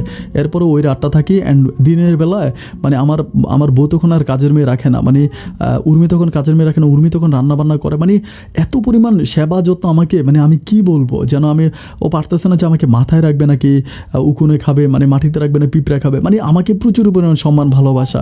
খুব সকালে আমার জন্য চা বানায় নিয়ে আসছে, মানে অন্যরকম। তো আমি আর মায়ের পাশে বসে থাকি, মায়ের অবস্থা তখনও ভালো না, দেখতে দেখতে বিকেল হয়ে যায়। বিকেল হয়ে যাওয়ার পরে আমি তখন বলতেছি যে আমি আজকে চলে যাবো, মানে আমি নুসরাতের কাছে চলে যাবো এটা বলে। তখন আমার হাতে পায়ে ধরে ফেলে আমার বউ উর্মি, আমার হাতে পায়ে ধরে বলতেছে তুমি আজকে রাতটা অ্যাটলিস্ট থেকে যাও, মানে আজকে রাতটা থাকো। আমি তখন তারা বলতেছি যে তুমি আমাকে আজকে রাতে থাকার জন্য এত রিকোয়েস্ট কেন করতেছো? ও আমাকে বলে যে প্লিজ আজকে রাতটা থাকো, আমার কেন যেন ইচ্ছে করতেছে যে তুমি আজকে রাতটা থাকো, আজকে রাতটাতে যদি তুমি থাকো আমার খুব ভালো লাগবে। আমি তখন তাকে বলি যে ঠিক আছে। আমি তখন আবার ওই আমার বউ হচ্ছে নুসরাতকে ফোন করি, আমি তখন নুসরাতকে বলি যে নুসরাত এরকম করে উর্মি রিকোয়েস্ট করতেছে, আমি একটা রাত উর্মির কাছে থাকি, মানে উর্মি যেহেতু রিকোয়েস্ট করতেছে। তো নুসরাত কিন্তু মন খারাপ করলো, আমার কথাও শোনে। তারপর আমি উর্মির সাথে থাকি রাতের বেলায় থাকার পর রাত থেকে 12:30টার দিকে হঠাৎ করে আমাদের ঘরের দরজায় মানে কে জানি ধ্রিম করে লাথি মারতেছে, অনেক জোরে লাথি মারতেছে। তো লাথির শব্দ শুনে আমি তখন মানে ঘুম ভাঙার পর আমি যখন দরজা খোলার পর আমি দেখতে পাই যে পুলিশ, তারপরে হচ্ছে উর্মির মা পুলিশ এবং উর্মির 2টা চাচা ওরা সবাই একসাথে আসার পরও তখন আমাকে ধরে ফেলে, ধরার পরে আমাকে বলতেছে যে আমাকে তখন ধরে নিয়ে যায়, থানাতে নিয়ে যায়। থানাতে নিয়ে যাওয়ার পর আমাকে তখন থানাতে ঢুকিয়ে দেয়। আমি বিয়ে করছি মানে প্রথম বড় অনুমতি না নিয়ে, এটা একটা মামলা। এরপরে আমি নাকি যৌতুক নিয়েছিলাম, অনেক টাকা যৌতুক নিয়েছি, যৌতুকের মামলা দিয়ে দেয়। তো মামলাটা আমরা দেওয়ার পর আমি তখন আমার বউ হচ্ছে নুসরাত আমার সাথে দেখা করতে যায়। নুসরাত যখন দেখা করতে যায় আমি তখন নুসরাতকে বলি যে নুসরাত তুমি যেভাবেই পারো আমাকে একটু বের করার ব্যবস্থা করো। তখন নুসরাত তার বাবা মায়ের সাপোর্ট নেই, তার বাবা মা তখন মানে বিভিন্নভাবে ট্রাই করে আমাকে বের করার জন্য, কিন্তু এখানে আমার আব্বা আম্মা কোনো রকম ভূমিকা পালন করে না। মানে আমার আব্বা আম্মা আমাকে বলতেছে না যে আমাকে মানে বের করবে, এটা আমার আব্বা আম্মা বলতেছে না। তো জেলখানায় থাকা অবস্থায় আমি যখন মানে আমার আমার যিনি মানে আমার মামলা যিনি লড়তেছিল, আমার যে উকিল আছে, উকিলকে আমি জিজ্ঞেস করি যে আমার মামলাগুলো কী কী। উকিল আমাকে বলতেছে আমাকে নাকি মানে 2টা মামলা দেওয়া হয়েছে। একটা হচ্ছে মানে আমি যৌতুক নিয়েছি, যৌতুক মামলা, আর একটা হচ্ছে যে মানে দ্বিতীয় বিয়ে করেছি প্রথম বউকে না বলে। তো তখন আমি বলতেছিলাম যে মানে যৌতুক তো আমি নেই নাই। পরে ওইখানে উল্লেখ আছে যে আমাকে 4 লাখ টাকা যৌতুক দেওয়া হয়েছে, মানে 4 লাখ টাকা যৌতুক। তো আমি তখন বললাম যে এই টাকা কে নিল, বা আমি তো নেই নাই। আমি আব্বা যখন আমার সাথে দেখা করতে থানাতে আসে তখন আমি আব্বাকে বলে যে আব্বা ওরা যে আমাকে যৌতুকের মামলাটা দিল এটা কি ঠিক? আমি তো যৌতুক নেই নাই। তখন আমার আব্বা আমার বলতেছে তুই নেস নাই, আমি নিছি। আমি বললাম যে তুমি নিছো মানে? পরে বলতেছে আমি যদি না নিছি তাহলে তোর 2টা বোনের বিয়ে কীভাবে দিছি? আমি তখন বলতেছি মানে কি? আব্বা বলেছে আমি তোর 2টা বোনকে বিয়ে কীভাবে দিলাম যদি যৌতুক না নিই? আমি তো শ্বশুরের কাছ থেকে যৌতুক নিছি। আমি বলি কত টাকা নিছো? আব্বা বলে 4 লাখ টাকা। মানে ওরা মিথ্যে বলে না, 4 লাখ টাকা নিয়ে যায়, ওই 4 লাখ টাকা যৌতুক মামলা দিয়ে দেয়। যাই হোক, আমি প্রায় 6 থেকে 6.5 মাসের মতো জেলে থাকি। অ্যান্ড 6 থেকে 6.5 মাস পরে তখন আমার বউ নুসরাত মানে অনেক টাকা পয়সা দিয়ে অনেক কষ্ট করে আমাকে থানা থেকে ছুটে আনে। আমাকে থানা থেকে ছুটে আনার পরে এরপর আমি আমার নুসরাতের কাছে যাই, শ্বশুরবাড়িতে যাই। যাওয়ার পর তখন নুসরাতের বাবা মা আমাকে বলতেছে যে যা হবার তো হয়ে গেছে, এখন এগুলো নিয়ে কথাবার্তা বলে তো কোনো লাভ নাই। আমরা যেভাবেই পারি আপনাকে টাকা পয়সা জোগাই দিব, আপনি মেয়েটাকে হচ্ছে মানে তালাক করে দেন, মানে উর্মিকে তালাক করে দিতে বলতেছে। উর্মিকে তালাক করে দেন। নুসরাত বলতেছে যে আমার যে মেয়েটা আছে উর্মি, আমার যে মেয়েটা আছে আমার উর্মি মেয়েটাকে মানে উর্মির যে মেয়ে আছে উর্মির মেয়েকেও রেখে দিবে, নুসরাত রেখে দিবে। নুসরাত বলে যে আমার 2টা মেয়ে থাকবে, প্রবলেম কি? তো উর্মির বাবা মা নুসরাতের বাবা মা তখন আমাকে টাকা দিতে চায়। ওরা বলে যে টাকা ওরা দিবে, মানে যত টাকা লাগে ওরা দিবে, টাকা পয়সা দিয়ে তখন আমি যাতে হচ্ছে মানে উর্মিকে কমপ্লিটলি ছেড়ে দিই এটা বলি। তো ওদের কাছ থেকে এরকম সাপোর্ট পাওয়ার পর তখন আমি বাড়িতে আসার পর আমার আব্বাকে বলি যাবে এই ঘটনা, এখন হচ্ছে নুসরাতের বাবা মা বলতেছে যে আমাকে টাকা দিবে, টাকা দিলে আমি উর্মিকে ছেড়ে দিব। আমি ওদের কাছ থেকে টাকা নিয়ে আমি উর্মিকে তালাক করে দিব। মানে প্রথম থেকে এই মুহূর্ত পর্যন্ত আমার উর্মির সাথে থাকার আমার কোনো ইচ্ছা নাই, কিন্তু এখন আমার আব্বা মা বলতেছে যে না, মানে তুই উর্মিকে ছাড়তে পারবি না, আমরা উর্মিকে বিয়ে করে আনছি, উর্মি আমাদের সাথে থাকবে, তোর যদি ছাড়তে হয় তাহলে তুই নুসরাতকে ছাড়, উর্মিকে ছাড়তে পারবি না। আমার মাও তখন মানে আমার মা অসুস্থ মানুষ, আমার মা আমার হাতে পায়ে ধরে খুবই কান্নাকাটি করে, মানে এত পরিমাণ কান্নাকাটি করছে আমি আমার আব্বা আম্মাকে বুঝাইতে পারি না। আমার আব্বা আম্মার কথাই একটা, যদি ছাড়তে হয় তাহলে তুই নুসরাতকে ছেড়ে দে, উর্মিকে ছাড়তে পারবি না। এটা আমার মা তখন আমাকে বলে যে আমি তোরে পেটে ধরছি, তুই আমার সন্তান, আমি তোরে কসম করে বলতে আসছি যে তুই যদি উর্মিরে ছাইড়া দেস তাহলে আমি মরে যাবো। আমি তখন বলি যে উর্মির প্রতি তোমাদের এত ভালোবাসা কেন? আসলে কিন্তু সত্যি উর্মি আমার সাথে যতই খারাপ ব্যবহার করতো, কিন্তু আমার আব্বা আম্মার সাথে ও প্রচুর পরিমাণ ভালো ব্যবহার করতো। আমার আব্বা আম্মার কাছে ও পুরো পেরেস্তা, আমার আব্বা আম্মা ওর কথা ছাড়া কিচ্ছু বুঝে না। আমি তখন আমার বোন নুসরাতকে বলি যে নুসরাত আমার আব্বা আম্মা এই কথাগুলো বলতেছে, তুমি একটা কাজ করো না, তুমি আমার 2টা বউ আমি একসাথে রাখবো, প্রবলেম কি, 2টা বউ থাকো। তখন নুসরাতের কথা সিদ্ধান্ত যে নুসরাত আমার মানে উর্মির সাথে থাকতে পারবে না, এবং উর্মির কথাও একটা যে উর্মি নুসরাতের সাথে থাকতে পারবে না, মানে কিন্তু ওরা আমাকে কেউ ছেড়ে দিবে না। এখন আমার আব্বা আম্মার কথা হচ্ছে ছাড়তে হলে নুসরাতকে ছাড়তে হবে, উর্মিকে না। আর নুসরাতের কথা হচ্ছে যদি উর্মিকে আমি না ছাড়ি তাহলে মানে ওদের কাছ থেকে যে টাকা পয়সা নিয়েছিলাম ওকে থানা থেকে ছুটে আনার জন্য, আমাকে ওই টাকা পয়সা ওদেরকে দিয়ে দেওয়ার জন্য, মানে আমি এখন এমন একটা বিপাকে পড়ে আমি এই পাশে যাব না ও পাশে যাব, আমি কার ঢাইলে যাবো আমি ঠিক বুঝতে পারতেছিলাম না। আমি যদি উর্মিকে ছেড়ে দিই তাহলে আমাকে নুসরাতের বাবা মা টাকা দিবে, নুসরাতের বাবা মা টাকা দিলে আমি উর্মিকে ছাড়তে পারবো, কিন্তু মানে এখন কিন্তু আমি নুসরাতকে ছাড়তে পারতেছি না, কারণ নুসরাতকে ছাড়তে গেলে আমার অনেক টাকা লাগবে। নুসরাত আমাকে অনেক টাকা দিয়ে থানা থেকে বের করে আনছে, আর আমি নুসরাতকে ভালোবাসি, আমি নুসরাতকে ছাড়তে পারবো না। আপন ভাই, আমার এই ঘটনাগুলো আমাদের এলাকার সব মানুষগুলো জানে। এটা নিয়ে বেশ কয়েকবার দরবার হয়েছে, স্কুলের মাঠে, তারপর আমাদের উঠানে অনেকবার দরবার আছে, বাট দরবারে কোনো সমাধা কেউ করতে পারে না, দরবারে কোনো সমাধা হয় না। আপন ভাই আমি খুবই বিপদে আছি ভাই, আপনি যদি আমার জীবনের গল্পটা পড়েন ভাই প্লিজ আমাকে একটা সলিউশন দিবেন, আমাকে ফোন করেন বা না করেন ভাই আমাকে একটা বুদ্ধি দেন, আমি কী করতে পারি। আপন ভাই এটা আমার ফোন নাম্বার, প্লিজ ভাই আমাকে একটা বুদ্ধি দেবেন, আমার কোন বুকে রাখলে আমার ভালো হবে, আমি এখন কোন দিকে যাব, আমি কি আমার প্রথম বুকে রাখবো নাকি আমার সেকেন্ড বুকে রাখবো। কিন্তু ভাই আমি একটা ব্যাপার বলে, আমি কিন্তু নুসরাতকে মন থেকে ভালোবাসি, আমি নুসরাতকে ছাড়তে পারবো না, নুসরাতকে ছাড়লে আমি মরে যাব, কিন্তু আমি উর্মিকে ছাড়তে পারতেছি আমার পরিবারের জন্য। আর এটা আমার বাবার ফোন নাম্বার, যদি পারেন আপনি আমার বাবার সাথে একটু কথা বলবেন। ভাই আপনি অনেক ভালো থাকবেন, প্লিজ ভাই প্লিজ ভুলে যাবেন না, আমাকে আপনি প্লিজ একটা সমাধান দিবেন যে কী করতে পারি আমি, কোন কাজটা করলে আমার জন্য ভালো হয়। আপন ভাই ভালো থাকবেন, আসসালামু আলাইকুম।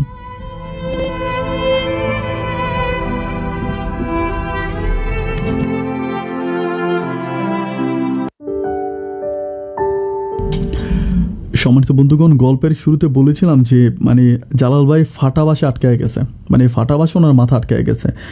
বেটার পরিস্থিতি এখন খুবই খারাপ, মানে কোন দিকে যাবে এটা উনি নিজেও ডিসাইড করতে পারতেছে না। আমি বলি জালালের এই পরিস্থিতির জন্য, জালালের এই করুণ পরিস্থিতির জন্য একমাত্র দায়ী হচ্ছে তার বাবা। তার বাবার কারণে কিন্তু তার আজকে এই অবস্থা। আমরা আজকে মানে এরকম এখনও হয়, মানে এখনও এই সমাজেও হয় যে মানে আমরা কোনো সময় হচ্ছে ছেলের বিয়ে হলে বা ছেলে মেয়ের মাঝে আমরা কোনোভাবে জিজ্ঞেস করতে চাই না, বা বিশেষ করে মেয়েদের ক্ষেত্রে হয়, মানে মেয়েদেরকে জিজ্ঞেস করা হয় না যে ছেলে তোমার পছন্দ হয়েছে কিনা বা তোমার কোনো পছন্দ আছে, এটা জিজ্ঞেস করা হয় না, পারিবারিকভাবে হচ্ছে হুটহাট করে বিয়েগুলো দিয়ে দেয়। বিশেষ করে গ্রামের দিকে এই কাজগুলো বেশি ঘটে এবং শেষ পরিণতিটা হয় হচ্ছে আজকে জালালের মতো। আজকে জালাল এমন একটা বিপদে পড়ছে, সে না তার মানে বউ উর্মিকে ছাড়তে পারবে না নুসরাতকে ছাড়তে পারবে, মানে বেচারা কয়েকদিন পর আবার জেলে চলে যাবে, কারণ হয় তাকে উর্মি মামলা দিয়ে জেলে দিয়ে দেবে, না হয় নুসরাত মামলা দিয়ে জেলে দিয়ে দেবে, আবারও তার কপালে জেল আছে। তো আমাকে গল্পগুলো বললো, আমি ওনার গল্পটা পড়লাম, পড়ার পরে আমি ওনার সাথে যোগাযোগ করেছি, ফোন দিয়েছিলাম 2বার, তো ফোন ধরে নাই, কেন ধরে নাই এটা আমি জানি না। তো চিন্তা করলাম যে গল্পটা আমি রেকর্ড করি, যারা আমার লিসেনার্স আছেন, যারা আমার গল্প শোনেন, আপনারা অনেক বুদ্ধিমান মানুষ, আপনার মাথায় অনেক বুদ্ধি আছে, আপনারা কমেন্টসে লিখেন যে আসলে মানে কী করতে পারে জালাল ভাই, কী করতে পারে জালাল ভাই, কিন্তু কমেন্টসগুলো পড়বে। ওনার সাথে আমি এখন কথা বলতে পারি নাই, আমি কথা বলবো, কথা বলে আমি বলবো যে আপনাদের সিদ্ধান্তগুলো একটু শুনি। আমি আসলে কোনটা বলবো এটা আমি বুঝতে পারতেছি না, যে উর্মির কাছে গেলেও যে ভালো হবে বা নুসরাতের কাছে গেলেও যে ভালো হবে, কারণ উর্মিকে ছাড়তে গেলে কিন্তু তার অনেক প্রতিকূলতা আছে, এই এত কিছু সে করতে পারবে না। আই ডোন্ট নো সে আসলে এখন কী করবে, আমি ঠিক বুঝতে পারতেছি না প্রিয় বন্ধুগণ।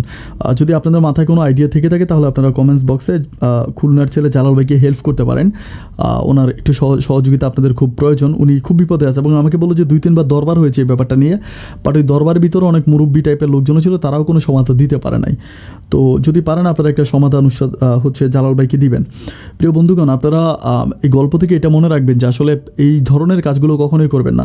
যেমন জালাল ভাইয়ের ভুল হয়েছে, তার বাবা যতই তাকে প্রেশার দেখ, ওর কিন্তু বিয়ে করা ঠিক হয় না, যেহেতু মেয়েটাকে তার পছন্দনীয় না, সে বিয়ে না করে অন্তত বাড়ি থেকে পালায় যেত। এবং জালাল ভাই যেমন ভুল করছে, তার বাবাও কিন্তু সেম ভুলটাই করছে, এবং এই ভুলের মাসুলগুলো দিয়ে যাচ্ছে উর্মি এবং নুসরাত। সো প্রিয় বন্ধুগণ, গল্প থেকে যেটা শিখেছেন এটা মনে রাখবেন, তবে আপনার সময়টা কাজে লাগবে। সবাই অনেক ভালো থাকবেন, সুস্থ থাকবেন, আপনাদের সুস্থ থাকার প্রত্যাশা আমি আপন আজকের মতো এখানে বিদায় নিচ্ছি। অন্য কোনো দিন অন্য কারো জীবনের গল্প নিয়ে, জীবনের গল্প এই অনুষ্ঠানে আমি আপন আবারও হাজির হয়ে যাবে। এই পর্যন্ত সবাই ভালো থাকবেন আর সুস্থ থাকবেন, এই শুভকামনায় আজকের মতো এখানে বিদায়। আল্লাহ হাফেজ।